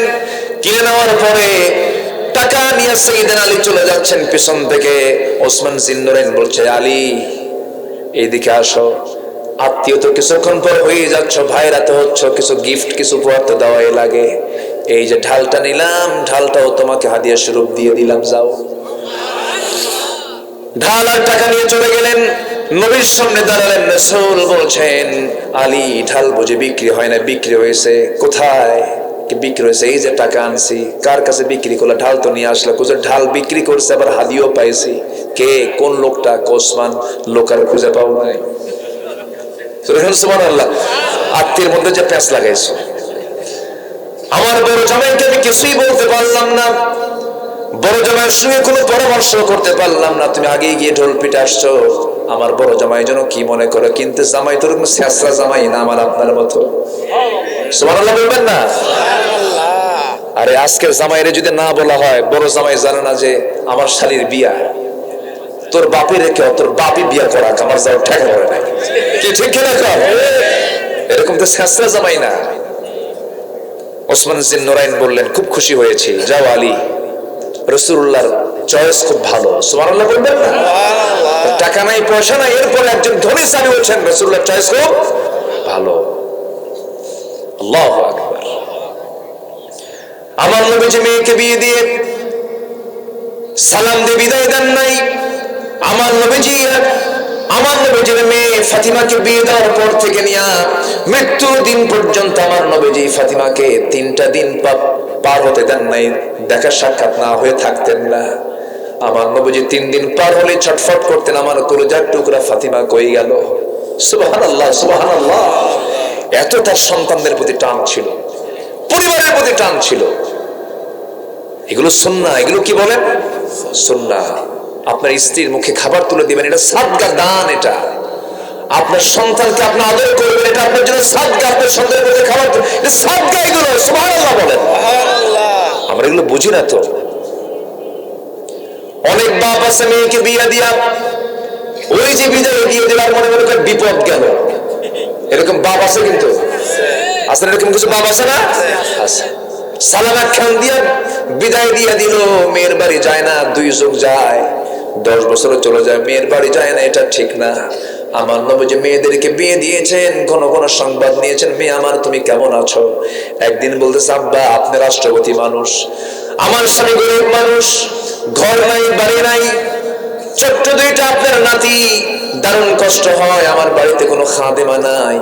আপনি একজন যদি খাদেম দিতেন খুব ভালো হতো। সহিহ বর্ণনা, কিন্তু সহিহ হাদিস এটা। আমার নবীজি বললেন ফাতিমা তুমি কি বলতে চাও বলো। আব্বা একটা খাদেম দেন, একটা কাজের মানুষ দিলে ভালো হয়। আমার নবীজি সঙ্গে সঙ্গে বলছেন ফাতিমা তুমি কি তোমার বাপকে কখনো কাউকে দিয়ে কাজ করাতে দেখেছো নাকি? না। তোমার বাবা মুহাম্মদ বিন আব্দুল্লাহ নিজের কাপড় নিজে ধুয়ে ফেলে, নিজের ঘর নিজে ঝাড় দেয়, নিজের কাজ নিজে সম্পূর্ণ করে। তোমার বাবা কোনো মানুষকে দিয়ে কাজ করায় না, কাজ করাতে পছন্দ করে না। ফাতিমা এই দুনিয়ার জীবন না, এই দুনিয়ার জীবন নয়, আখিরাতের জীবন তুমি চাও যদি, তাহলে কাজের মানুষের প্রয়োজন নাই, তোমাকে একটা আমল শেখায় দেই। সুবহানাল্লাহ, আলহামদুলিল্লাহ, আল্লাহু আকবার। 33 বার করে এই আমলটা সকাল সন্ধ্যা করবে। আল্লাহ রাব্বুল আলামিন তোমার গোটা দিনের সমস্ত কাজের জিম্মাদার আমার আল্লাহ হয়ে যাবে। যাও, চলে যাও ফাতিমা, কাউকে লাগবে না, কোনো লোকের দরকার নাই। সুবহানাল্লাহ, সুবহানাল্লাহ। রাগ করতেছেন? কথাগুলো বলি, পরিবার জীবনের দরকার আছে না নাই? আচ্ছা, আমার নবীজি বউদেরকে মহব্বত করতেন। এক বউ না একাধিক বউ? কোনটা কঠিন বলেন? কোনটা কঠিন? রাসূল কোনটা করেছেন? কঠিনটা করেছেন।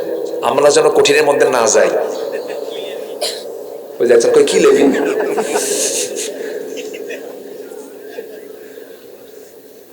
একাধিক কখন যাওয়া যায়, কথাগুলো শোনেন, খুব ক্রিটিক্যাল কথা, কিন্তু এই কথাগুলো খুব জটিল, একটু কান লাগাবেন।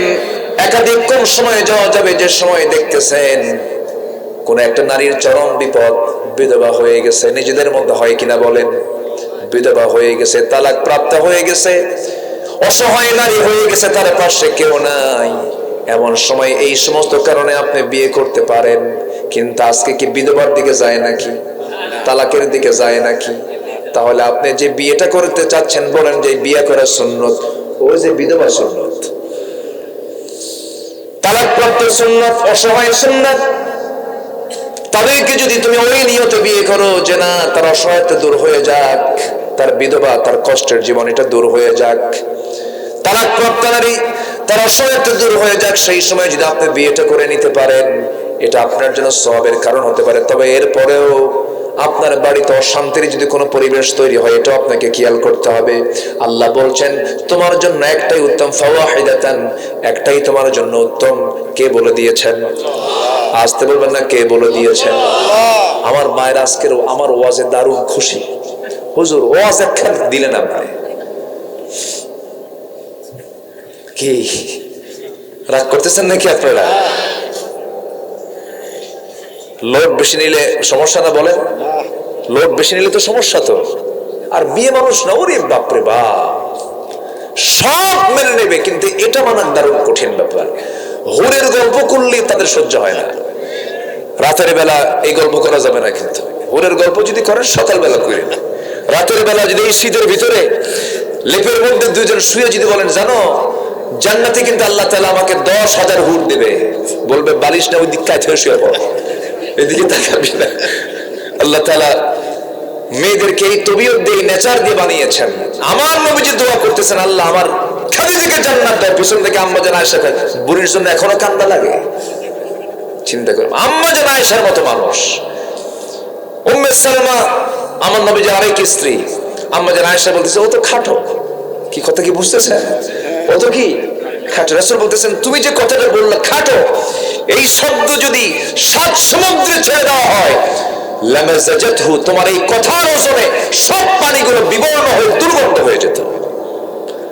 তাহলে কাউকে খাটো বলা, কালো বলা কি যাবে? আজ থেকে যাবে? যাবে না। কিছু মহিলা আছে আবার খুব সুন্দরী হলে, স্বামী একটু কালো হলে খুব গালমন্দ করে।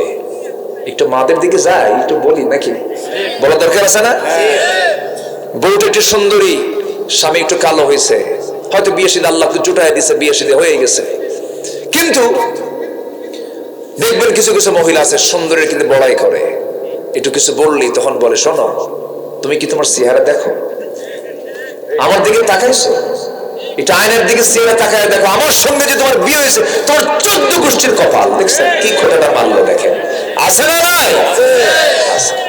না মা এই জাতীয় কথা বলবেন না, কখনো না। কারণ সবগুলো কার সৃষ্টি? আল্লাহ। কার সৃষ্টি? আল্লাহ। তুমি সৃষ্টির সেবা করো, আল্লাহ তোমাকে জান্নাত দিয়ে দিবেন। আল্লাহর সৃষ্টি একটাকেও আপনি খাটো চোখে দেখতে পারবেন না। সে কালো, সে লম্বা, সে খাটো, সে চিকন, বলতে পারবেন না আপনি কখনো, কখনো বলবেন না। এটা বললে কি হবে? আজ থেকে কি হবে? আরো জোরে, আরো জোরে গোনা হবে। আমার নবীজির সামনে এক কালো সাহাবী এসে মনটা খারাপ করে বসে আছে। রাসূল বলেন কালো, এই তোমার মন খারাপ কেন? হুজুর আমার বিয়ে কপালে নাই। যুবক তো বিয়ের জন্য খুব মানে ছটফট করতেছে। এই যুবকরা রাগ করতেছো নাকি তোমরা?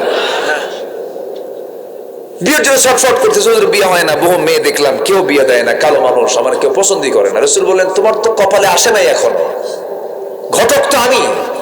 সুবহানাল্লাহ বলবেন, আমি বিয়ে দেবো তোমার, যাও। রাসূল কত ফ্রি ছিলেন দেখেন। হুজুর কোথায় বলেন, তাড়াতাড়ি বলেন। কমক বাড়ি, ইবনে ওহাবের মেয়ে আছে, যাও আমার কথা বলে দাও। হুজুর আমি বলতে পারবো না, চিঠি একখান লিখে দেন। একটা লিখিত করে নিলেন। কি করে নিলেন? আচ্ছা কথার চাইতে লেখার দাম কমে না বাড়ে? মানে লেখা একদম লিখিত করে নিয়ে চলে গেছে মেয়ের বাড়িতে। মেয়ের বাড়িতে গিয়ে বলে এই মেয়ের বাপ এদের পর বউ দেখছি জীবন আর দেখবো না। আল্লাহু আকবার। মেয়ের বাপকে দিছে। যখন দেখছে যে মিম মুহাম্মদ সাল্লাল্লাহু আলাইহি ওয়াসাল্লাম, আশ্চর্য হয়ে গেছে। রাসূল আমার মেয়ে কিনে চিন্তা করেন। তুমি বিয়ে করবা, কে এমনি কি আসছে এই জায়গায়? কিন্তু বাপ এখন মিলাতে পারতেছে না। রাসূল তো পাঠালেন, আমি তো মানা করতেই পারবো না, আমি তো বিয়ে দেবই, কিন্তু মেয়ে তো আমার সুন্দরী, কিন্তু এ তো কালো, কি করি, মেয়ে এখন রাজি হয় কিনা। তো বলতেছে শোনো, সবই ঠিক আছে, দেখি আমার মেয়ের কাছ থেকে একটু অনুমতি নেই। এই কথাগুলো আবার দেয়াল ঘেসে ঘেসে কান লাগায় মেয়েটা শুনছে, শুনে হাউমাউ করে কাঁদতেছে। বাপ চলে গেছে মেয়ের কাছে, ইবনে ওহাব গিয়ে বলছে, মা কাঁদো কেন? বুঝতে পেরেছি তোমার ছেলে পছন্দ হয় না, বিয়ে হবে না, যাও। মেয়েটা আরো কান্দে, এবার বলছে, বাবা বুঝতে ভুল করেছো, যে ছেলেকে রাসূল পাঠিয়েছেন সেই ছেলেই হবে আমার স্বামী। সুবহানাল্লাহ বলবেন না? তাহলে এই পুরুষটা কালো না ধলা? কালো। কোন ক্লেম আছে? কোন অভিযোগ আছে? না। কালো ধলা কে করে দেন ভাই? আল্লাহ। কে করে দেন? আল্লাহ। 40-এর পরে কি আর কালো কুলায় আর ধলা কুলায়? না। 40 পার হলে ধলা কালো কুলায়? সব চামড়া এরকম করে চলে যায়, বুঝেন ভাই? সব চামড়া কুচকে যায়। সবতেই তো অল্প বয়সে যা থাকে সব তো 40-এর পরে সব ভেস্কে যায়। বরঞ্চ আল্লাহ তাআলা বলছেন, তোমার চরিত্রই হচ্ছে সবচেয়ে সুন্দর বিষয়। মেয়ের আছে, মেয়ের বাপর আছে। নবীর কাছে এসে বলে, হুজুর এবার জিতে গেছি, হুজুর মেয়ের আছে, মেয়ের বাপর আছে, তুমি আমি তারও রাজি, বিয়ে হয়ে যাবে। টাকা আছে নাকি? হুজুর টাকা তো নাই। বিয়ে করবা তুমি, টাকা ছাড়া বিয়ে হবে কেমনে? হুজুর টাকার দায়িত্ব আমার দিলে বিয়ে হবে না, কারণ আমি হলাম ফকির। আপনি যদি আমার বিয়ের ব্যবস্থা করতে চান, টাকাটা আপনি দেন, আমি বিয়ে করি। দেখছেন? সুবহানাল্লাহ বলবেন না? রাসূল বলছেন, ও সাহাবী নোমান এদিকে আসো, ওসমান আল-সামা এদিকে আসো, ওকে কিছু টাকা দিয়ে দাও। 200-400 দিরহাম দেওয়া হলো। বাজারে গেলেন, বাজার করলেন, বাজার শুরু করেছেন, এমন সময় বলা হলো, ও সাহাবী তুমি কি জানো যুদ্ধের ডাক এসেছে, তুমি জিহাদের প্রস্তুতি নেবে নাকি বলো? বিয়ের বাজার বন্ধ করে যুদ্ধের বাজার শুরু। একটা ঘোড়া তরবারি কিনলেন, যুদ্ধে ঝাঁপিয়ে পড়লেন। যুদ্ধের ময়দানে গিয়ে বিয়ার হলো না, যুদ্ধে গিয়ে অংশগ্রহণ করে তিনি শহীদ হয়ে আল্লাহর দরবারে হাজির হয়ে গেলেন। শহীদ যখন হয়ে গেছেন, রাসূলকে বলে, হুজুর সাদ শহীদ হয়েছে। কোন সাদ? সাদ আল-আসওয়াদ আস-সুলাইমি শহীদ হয়ে গেছে। নবীজি নিজে দৌড় মেরে তার সামনে গিয়ে দাঁড়ালেন, মস্তকটা ছিন্ন হয়ে পড়ে আছে, রক্তাক্ত শরীর। আমার নবীজি তার চেহারার দিকে তাকায়, একবার হাসেন, একবার কাঁদেন। এমন সময় সাহাবীরা বলছে, হুজুর আপনি এমন তো আচরণ কখনো করেন না, এমন করছেন কেন? রাসূল বলেন, তোমরা কি জানো আমার সাদের দিকে তাকায় হাসি এজন্য জান্নাতের হুররা তাকে টানাটানি করে বেহেশতের দিকে নিয়ে যায়। কাঁদেন কেন? কাহারে সাদের বিয়ের ব্যবস্থা আমি করলাম, কিন্তু দুনিয়াতে সে বিয়ে করতে পারলো না, এই জন্য আমি কান্দি। জানাজা হয়ে গেল। রাসূল বলেন, সাহাবীরা আমার সাদের সঙ্গে যারা বিয়ের কথা হয়েছিল সেই মহিলা কোথায়? সেই সুন্দরী নারীটা, হুরে মদিনাটা কোথায়? সামনে হাজির করো। আড়ালে নিয়ে এসে দাঁড় করায় দেওয়া হলো। রাসূল পর্দার নিয়ম রক্ষা করে বলছেন, ও মদিনার সুন্দরী মহিলা, আমার সাদ আমার প্রিয় সাহাবী ছিল, আমার সাদ তোমার স্বামী হয়ে যেত, কিন্তু সে তো শহীদ হয়ে গেছে। যেহেতু সে শহীদ হয়ে গেছে, তার পক্ষ থেকে একটা ঘোড়া এবং একটা তরবারি সে জিহাদের ময়দানের জন্য কিনেছিল, সেই ঘোড়ার তরবারি তার পক্ষ থেকে আমি তোমাকে দিয়ে দিলাম। সাহাবী উত্তম ভাবে গ্রহণ করলেন, মহিলা সাহাবী উত্তম ভাবে গ্রহণ করলেন। সেই ঘোড়া সেই তরবারি নবীজির পক্ষ থেকে নিয়ে নিলেন, বাড়ির দিকে চলে গেলেন। আল্লাহু আকবার বলেন। আমার বন্ধুগণ, আমার ভাইরা, এই দুনিয়াতে মডেল খুঁজতে গেলে, আদর্শ খুঁজতে গেলে আমার নবীর আদর্শের দিকে যেতে হবে, সাহাবায়ে কেরামের আদর্শের দিকে যেতে হবে। অনুকরণীয় আদর্শ হলো 15টা। 1 নম্বর আদর্শ হলো আমরা দাওয়াত দেব কার পথে? বলেন, আসতে বলবেন না, কার পথে? আল্লাহর পথে। নাম্বার 2 হলো ভীরু হব না সাহসী হব? বলেন, ভীরু হব না সাহসী হব? 5 আগস্টের রাত থেকে নিয়ে 5 আগস্ট পর্যন্ত যে যুবকরা ছিল আমার দেশে, ভীরু না সাহসী? বলেন, ভীরু না সাহসী? সাহসী। আল্লাহু আকবার, কি সাহস তার! 7-8 বছরের এক বাচ্চা যে পুলিশে মারতেছে, দেখেন নাই? দেখেন নাই? 7-8 বছরের বাচ্চা বাপ থেকে চিনতে বের হয়ে যায়, পুলিশে থাপড়ায়। বিবেক জাগ্রত হয়েছিল। প্রত্যেক মা সন্তানকে বাইরে বের করে দিয়ে বলে, যা, কোন দিন বের হবি? আল্লাহু আকবার বলবেন না? আবার মা যদি বলে তুই যাইস না, ছেলে কয় তুমি আমারে না করো, যায় মরবো, জাতিকে মুক্ত করবো। আল্লাহু আকবার বলে। ছেলে দুর্বল হলে মা সাহস জুগিয়েছে, মা দুর্বল হলে ছেলে সাহস জুগিয়েছে। সব কে জুগিয়ে দিয়েছেন? কে জুগিয়ে দিয়েছেন? আল্লাহ জুগিয়ে দিয়েছেন। একটা বিজয় এসেছে, আমাদের একটা পরিবর্তন এসেছে। এখন যুবকদের দায়িত্ব হলো চরিত্র গঠন করো। ওই বিয়ের আগে গার্লস স্কুলের সামনে যে সিট হয়ে ইতিমের মতো বসে থাকবা না, এগুলো আকাম কুকাম করবা না, SMS দিবা না, মেসেঞ্জারে চ্যাটিং করবা না, হোয়াটসঅ্যাপে হি করবা না। সালাম কালাম ওখানে দেওয়ার দরকার নেই। সালাম কালাম ওখানে দেওয়া হালাল না হারাম? আচ্ছা, হালাল না হারাম? হারাম। নিজে ভালো জায়গায় সালাম দিবা, ওটা একটা গুনার কাজ, এগুলো করবা না। আল্লাহ তুমি নোংরামি থেকে বাঁচাও, জোরে বলি আল্লাহুম্মা আমিন। তাহলে আমরা হব ভীরু না সাহসী? বলেন ভীরু না সাহসী? সাহসী। সাহসটার বদলে জয় আসছে। সাহাবীদের ভিতরে কি ছিল? সাহস ছিল। আমার নবীর মধ্যে কি ছিল? সাহস ছিল, প্রচন্ড সাহস, পিরামিড সাহস ছিল তার। তিনি ছিলেন সাহসের পিরামিড ছিলেন, এত সাহসী তিনি ছিলেন। চুল পরিমাণ ভয় পাননি, কোথাও পরোয়া করেননি। হিজরতের রাতে শত্রুগুলো অস্ত্র শস্ত্রে সজ্জিত হয়ে দাঁড়িয়ে আছে, আমার নবীজি কিচ্ছু মনে করলেন না, হাতে বালু নিয়ে শুধু নিক্ষেপ করলেন। আমার আল্লাহ প্রত্যেকটা বালুকণা প্রত্যেকটা শত্রুর চোখে চোখে পৌঁছায় দিলেন। যেরকম সুবহানাল্লাহ, ভয় কাঁপেন নাই। মুসা আলাইহিস সালামের নাম শুনলে কি মনে হয়? ভীরু? ভীরু মনে হয় না সাহসী মনে হয়? আল্লাহ কইছে মুসা নরম সুরে একটু কালিমার দাওয়াত দিয়ে ফিরাউন রে। যেখানে যাও দাওয়াতের কাজ হচ্ছে কি, গরম না নরম? ভাই নামাজটা পড়ো, এই নামাজ পড়, কাম হবে হবে না, একটু নরম করে দাওয়াত দিতে হবে। যাও মুসা, তুমি একটু নরম সুরে দাওয়াত দিও, ঠিকঠাক মতো দাওয়াত। আল্লাহ, আমার তো জিহ্বাই ঠিক নাই, আমি কই একটা হয়ে যায় আর একটা। ওই যে তোতলা মানুষ বোঝেন না, নাম যদি হয় বেলাল, বে বে বে বে বে, এই বলতে তো 2 মিনিট চলে যায়। তো আল্লাহ, তুমি আমার জিহ্বা অচল রেখে আমারে তুমি সুন্দর দাওয়াত দিতে বলো, আগে জিহ্বা ঠিক করো। সুবহানাল্লাহ বলবেন না? উনি আল্লাহ থেকে আদায় করে নিতেন। আল্লাহর কাছে চাইতে হবে হায়া নিয়ে না বেহায়া হয়ে?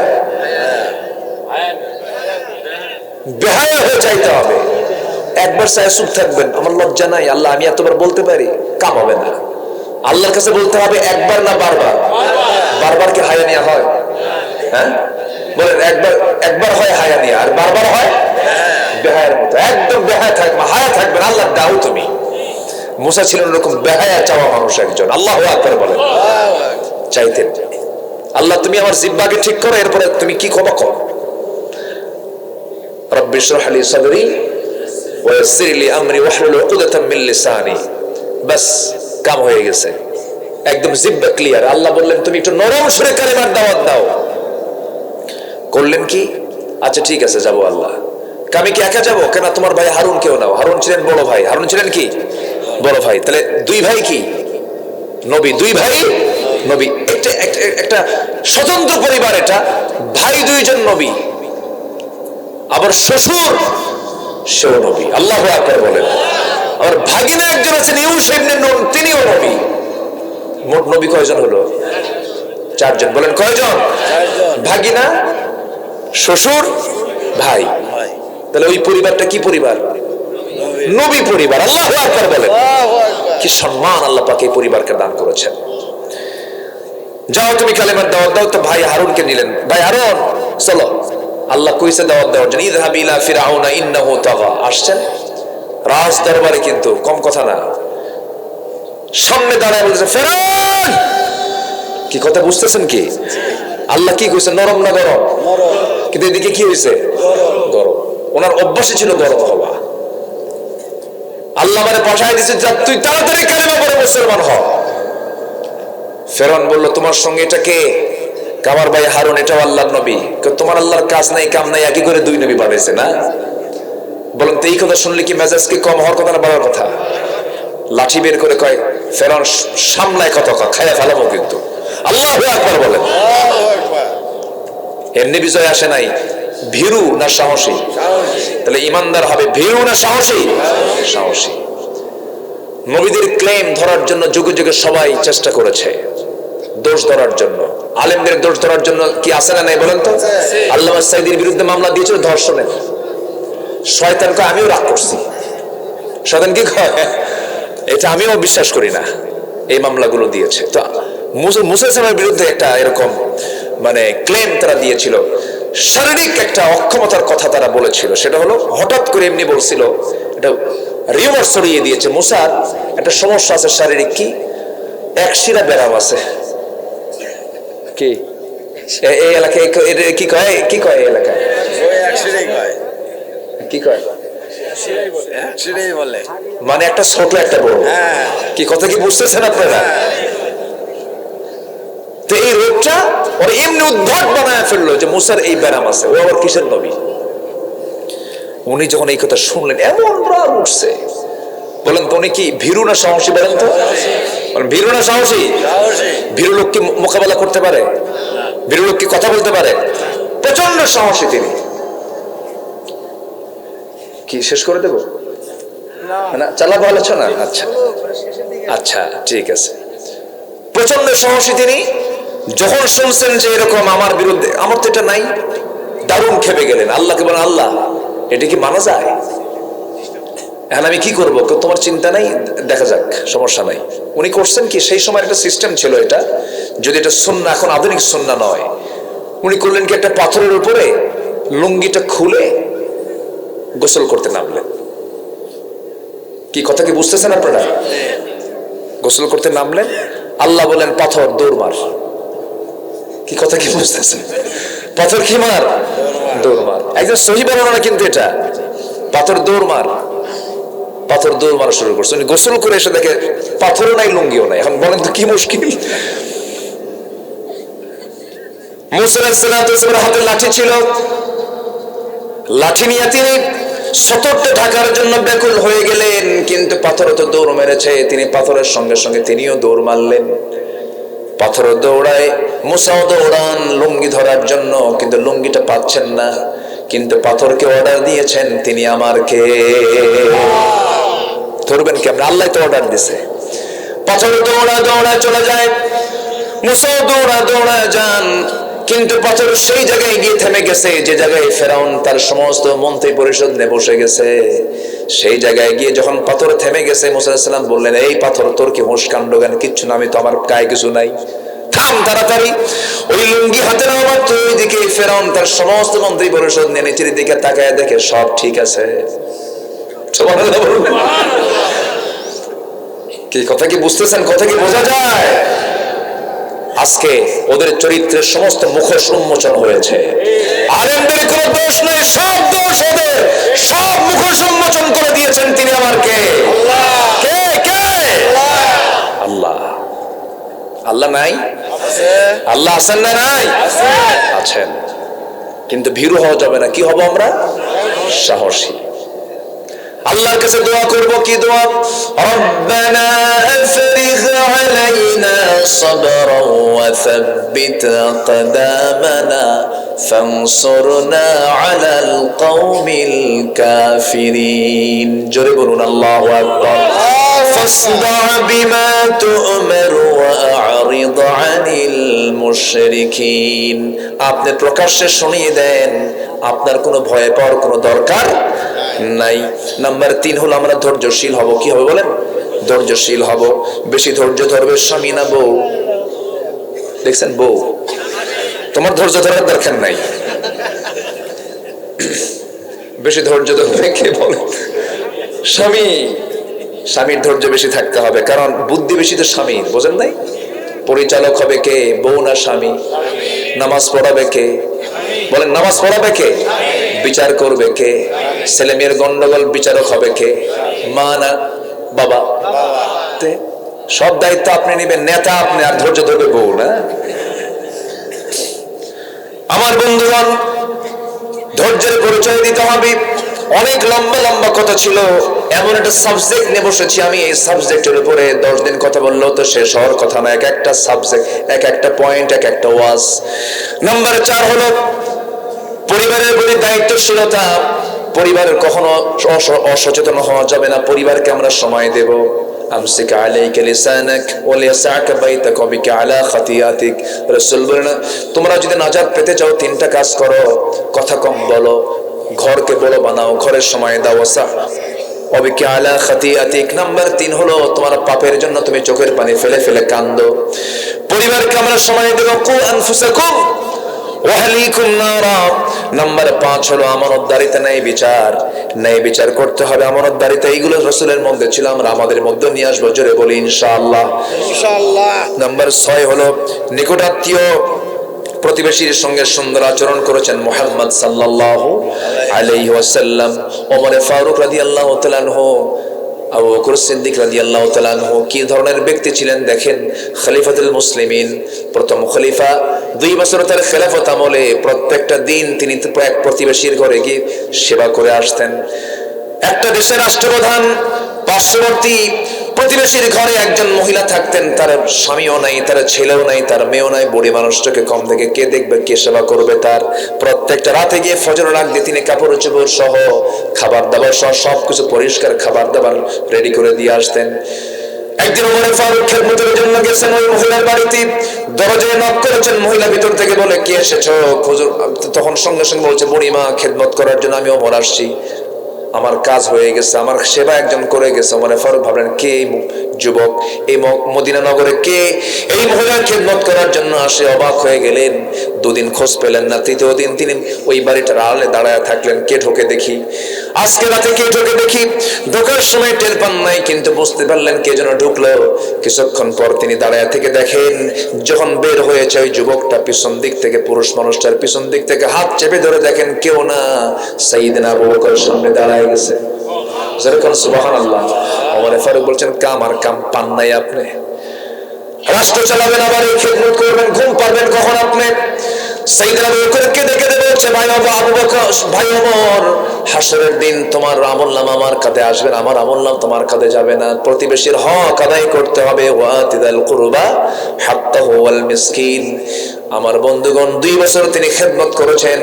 সাইয়েদনা আবু বকর যখন মারা গেলেন, খলিফা ওমর ফারুক রাদিয়াল্লাহু তাআলা আনহু তিনি ওই মহিলার বাড়িতে যাও খেদমত শুরু করলেন, খেদমত শুরু করে দিলেন। তারপরের দিন থেকে ওই মহিলা জানতেন না প্রথম খলিফা ইন্তেকাল করেছেন, সাইয়েদনা আবু বকর ইন্তেকাল করেছেন।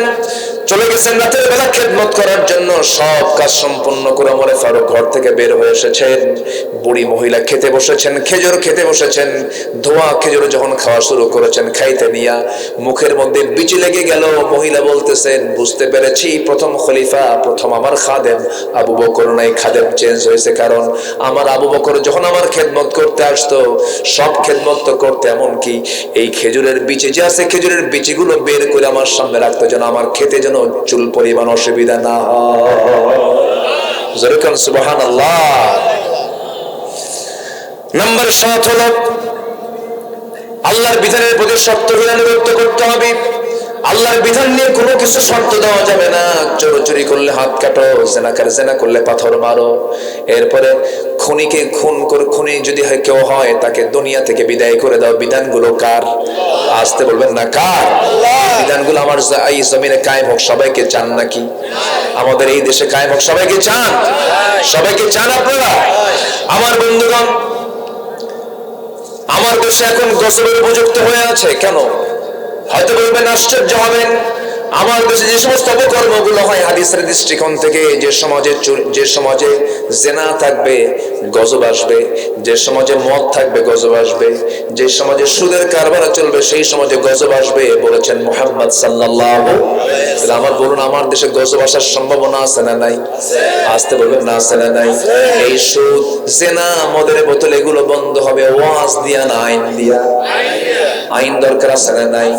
যারা এগুলো বন্ধ করবে তাদের পক্ষ নেওয়ার দরকার আছে না নাই বলেন? আচ্ছা, আমরা তাদেরই পক্ষ নেব যারা এগুলোর বিরুদ্ধে কথা বলবে। কিন্তু 53 বছরে যারা ছিল তারা কি এগুলো বন্ধ করেছে না আইন করেছে? আইন করে পাশ করছে, আইন করে। অতএব যারা মদ, জুয়া, সুদ আইন করে পাশ করে, তাদের নেতৃত্ব আমরা মানতে চাই না। মনে থাকবে? বাস, জোরে বলি ইনশাআল্লাহ। আমি আর কিভাবে বুঝাবো? আমার বোঝানোর ভাষা নাই। গম ধরছে? চোখ ছোট কেন? ওয়াজ মনোযোগ দিয়ে শোনার ঠেলায় চোখ বন্ধ হয়ে গেছে। আচ্ছা ঠিক আছে, না ঠিক আছে, যারা আল্লাহ ওয়ালা হয় তাদের চোখ বন্ধই থাকে।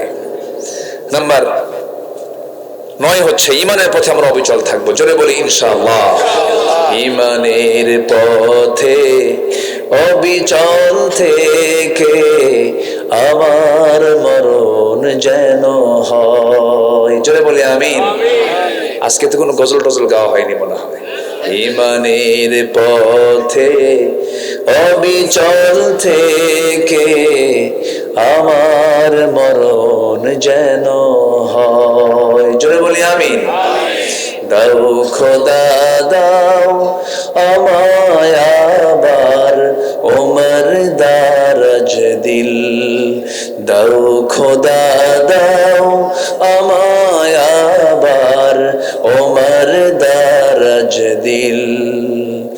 দাওয়ালির মতো বীর সেনানি, দাওয়ালির মতো বীর সেনানি জগতে নিখিল, দাও খোদা দাও আমায় আবার ওমর দারাজ দিল। জোরে বলি আমিন। ইমান টিকে রাখতে হবে। ফাস্তাকিম কামা উমিরতা। নাম্বার 11 হলো আল্লাহর প্রতি তাওয়াক্কুল করা। কার প্রতি তাওয়াক্কুল করা? আল্লাহর উপর। ওয়াতাওয়াক্কাল আলাল্লাহ ওয়া কাফা বিল্লাহি ওয়াকিলা। আজকে আমার তেলাওয়াতের মধ্যে ছিল ওয়াতাওয়াক্কাল আলাল্লাহ ওয়া কাফা বিল্লাহি ওয়াকিলা। ওয়া মান ইয়াতাওয়াক্কাল আলাল্লাহ ফাহুয়া হাসবুহ। নাম্বার 12 হচ্ছে কাজে কর্মে পরামর্শ করব। একা না, পরামর্শ করব। বলেন একা করবো না পরামর্শ করবো? যে কোনো কাজ করতে গেলে একা না পরামর্শ? পরিবারেও একা করবো না বউকে সাথে নিয়ে করবো? বউর দরকার আছে না নাই? সন্তানের দরকার আছে না নাই? কিছু তেরি মার্কা মুরব্বী আছে, কাউকে কিচ্ছু কয় না, বুঝিস কিছু কসু আছে না?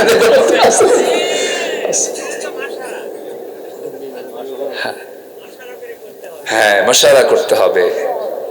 মশওয়ারা না, এই এলাকায় বলে না মশওয়ারা, এটাও আরবি শব্দ, এটাও আরবি শব্দ। ওয়ামরহুম শুরা বাইনহুম ওয়াশাওিরহুম ফিল আমরি ফাইযা আযামতা ফাতাওয়াক্কাল আলাল্লাহ ইন্নাল্লাহা ইউহিব্বুল মুতাওয়াক্কিলিন। নাম্বার 13 হচ্ছে বিনম্র হব আমরা। রাসূল কি উগ্র ছিলেন না নম্র ছিলেন? নম্র। খেপতেন না, রাখতেন না, কিন্তু রাগে গেলে আমার নবী রেগে যেতেন, শুধু জিহাদের ময়দানে আল্লাহু আকবার বলে। আশিদ্দাউ আলাল কুফফার রুহামাউ বাইনাহুম। আমার বন্ধুগণ, আরেকটা স্বভাব হলো ক্ষমাশীল হব আমরা। আমরা প্রতিশোধ পরায়ণ হব না, আমরা ক্ষমা করে দেব। আমার নবীজি মক্কা যখন বিজয় করলেন, সেদিন বললেন আমি সবাইকে মাফ করলাম, কারোর প্রতি আমার কোনো অভিযোগ নাই, তবে 17 জনকে মাফ হবে না। কয়জন? আমার দেশেও সবাইকে মাফ করবো আমরা, কিন্তু কিছু কুলাঙ্গারের কোনো মাফ নাই। বলবো কিছু কুলাঙ্গারের কোনো মাফ নাই। একটা তো সিলেটে গিয়ে কট খেয়েছে, কে জানো? কালা কোয়েন না, কালা তো আল্লাহ করছে, শামসুদ্দিন মালিক। ওরে বাপরে বাপ, সিলেটবাসী যে এত সুন্দর আপ্যায়ন করে, কোর্টে যখন ঢুকলো একদম বিসি আউট করে দিয়েছে। যা, জানেন আপনারা? জানেন না এগুলো? ক্ষমা সবার জন্য নাই। যে খুন করে আল্লাহ ক্ষমা করে না, আমরাও ক্ষমা করতে জানি না, ঠিক কি না? কুতিবা আলাইকুমুল কিসাস, কোনো কথা নাই। আল আইনু বিল আইন ওয়াল উযনু বিল উযনি, কোনো কথা নাই। আল্লামা সাইদিকে যারা হত্যা করেছে তাদের দৃষ্টান্তমূলক শাস্তি হওয়ার দরকার আছে না নাই? হবে, সব হবে। জোরে বলি ইনশাআল্লাহ। সিরিয়া যখন আসছে আমাদের হাতে, সিরিয়া এসেছে, আলহামদুলিল্লাহ বলেন। শামের ব্যাপারে হাদিস আছে না নাই? সিরিয়ার দামেস্ক ঐতিহাসিক জায়গা, অনেক সাহাবী, অনেক আল্লাহর বড় বড় পছন্দের গোলামের এই বিচরণ হচ্ছে সিরিয়া। এতদিন এক ফেরাউন ছিল, ফেরাউন ইবনে ফেরাউন, ওর বাপও ফেরাউন, ও নিজেও ফেরাউন। হাফিজ আল আসাদ, বাশার আল আসাদ। আসাদ না, ওটা কি? আসাদ মানে তো সিংহ, ফাসাদও না, কাল্প, কাল্প, শয়তান, এগুলো হাইওয়ান। এই বদমাইশ, চিন্তা করুন, একজন ব্যক্তি জেলখানায় ছিল 43 বছর। কত বছর? একজন বিমানের পাইলট। শুধু তাকে বলেছিল তুমি বিদ্রোহীদের বিরুদ্ধে তোমাকে কথা বলতে হবে। উনি বলেছেন না, আমি ওদের বিরুদ্ধে, ওরা হক, ওদের বিরুদ্ধে আমি কথা বলতে। 43 বছর পর, তাদের পতনের পরের দিন সে জেল থেকে মুক্ত হয়েছে। কত বছর? 43 বছর। তাকে আয়না করে রেখেছিল। আমাদের দেশে তো আয়না ঘর ছিল, জানেন না আপনারা? জানেন? আমি গিয়েছি, দেখেছি, এবং দুজন ছিল, ব্যারিস্টার আরমান এবং ব্রিগেডিয়ার জেনারেল আব্দুল হালিম আজমি। দুজনকে আমি হসপিটালে গিয়ে 2 ঘন্টা 4 ঘন্টা গল্প করছি। ছিলেন কেমন, থাকছেন কেমন। মানুষ যত পাষাণ হয়, মানুষ এখনো আবু জাহেলের মতো আছে, এটা তার জ্বলন্ত প্রমাণ। ইলিয়াস আলী গুম ইলিয়াস আলীর বাচ্চাগুলোকে কোলের মধ্যে নিয়ে আদর করতেছে, বলে যাহারে বাপ ছাড়া সন্তান কেমনে থাকে, বাপ ছাড়া সন্তানের কত কষ্ট, অথচ সে নিজেই কিন্তু গুম করছে। জানেন আপনারা জানেন না কথাগুলো? এগুলো অভিনয় আমরা দেখেছি। নাম্বার 14 হলো কুফরের প্রতি আমরা কঠোর হব। কাফিরদের সঙ্গে আমাদের কোনো হৃদ্দিক কোনো সম্পর্ক থাকতে পারে না। ইয়া আইয়ুহান নাবিয়্যু জাহিদিল কুফার ওয়াল মুনাফিকিন ওয়াগলুজ আলাইহিম। ওয়াগলুজ মানে কি? কঠোর হও কাফের মুশরিকদের ব্যাপারে। নাম্বার 15 হলো আমরা পরস্পর যখন থাকবো কঠোর হব না রহম দিল হব? বলেন তো, আমাদের মধ্যে পরস্পর সম্পর্ক হবে কি? বলেন কঠোর না নরম? কঠোর না নরম?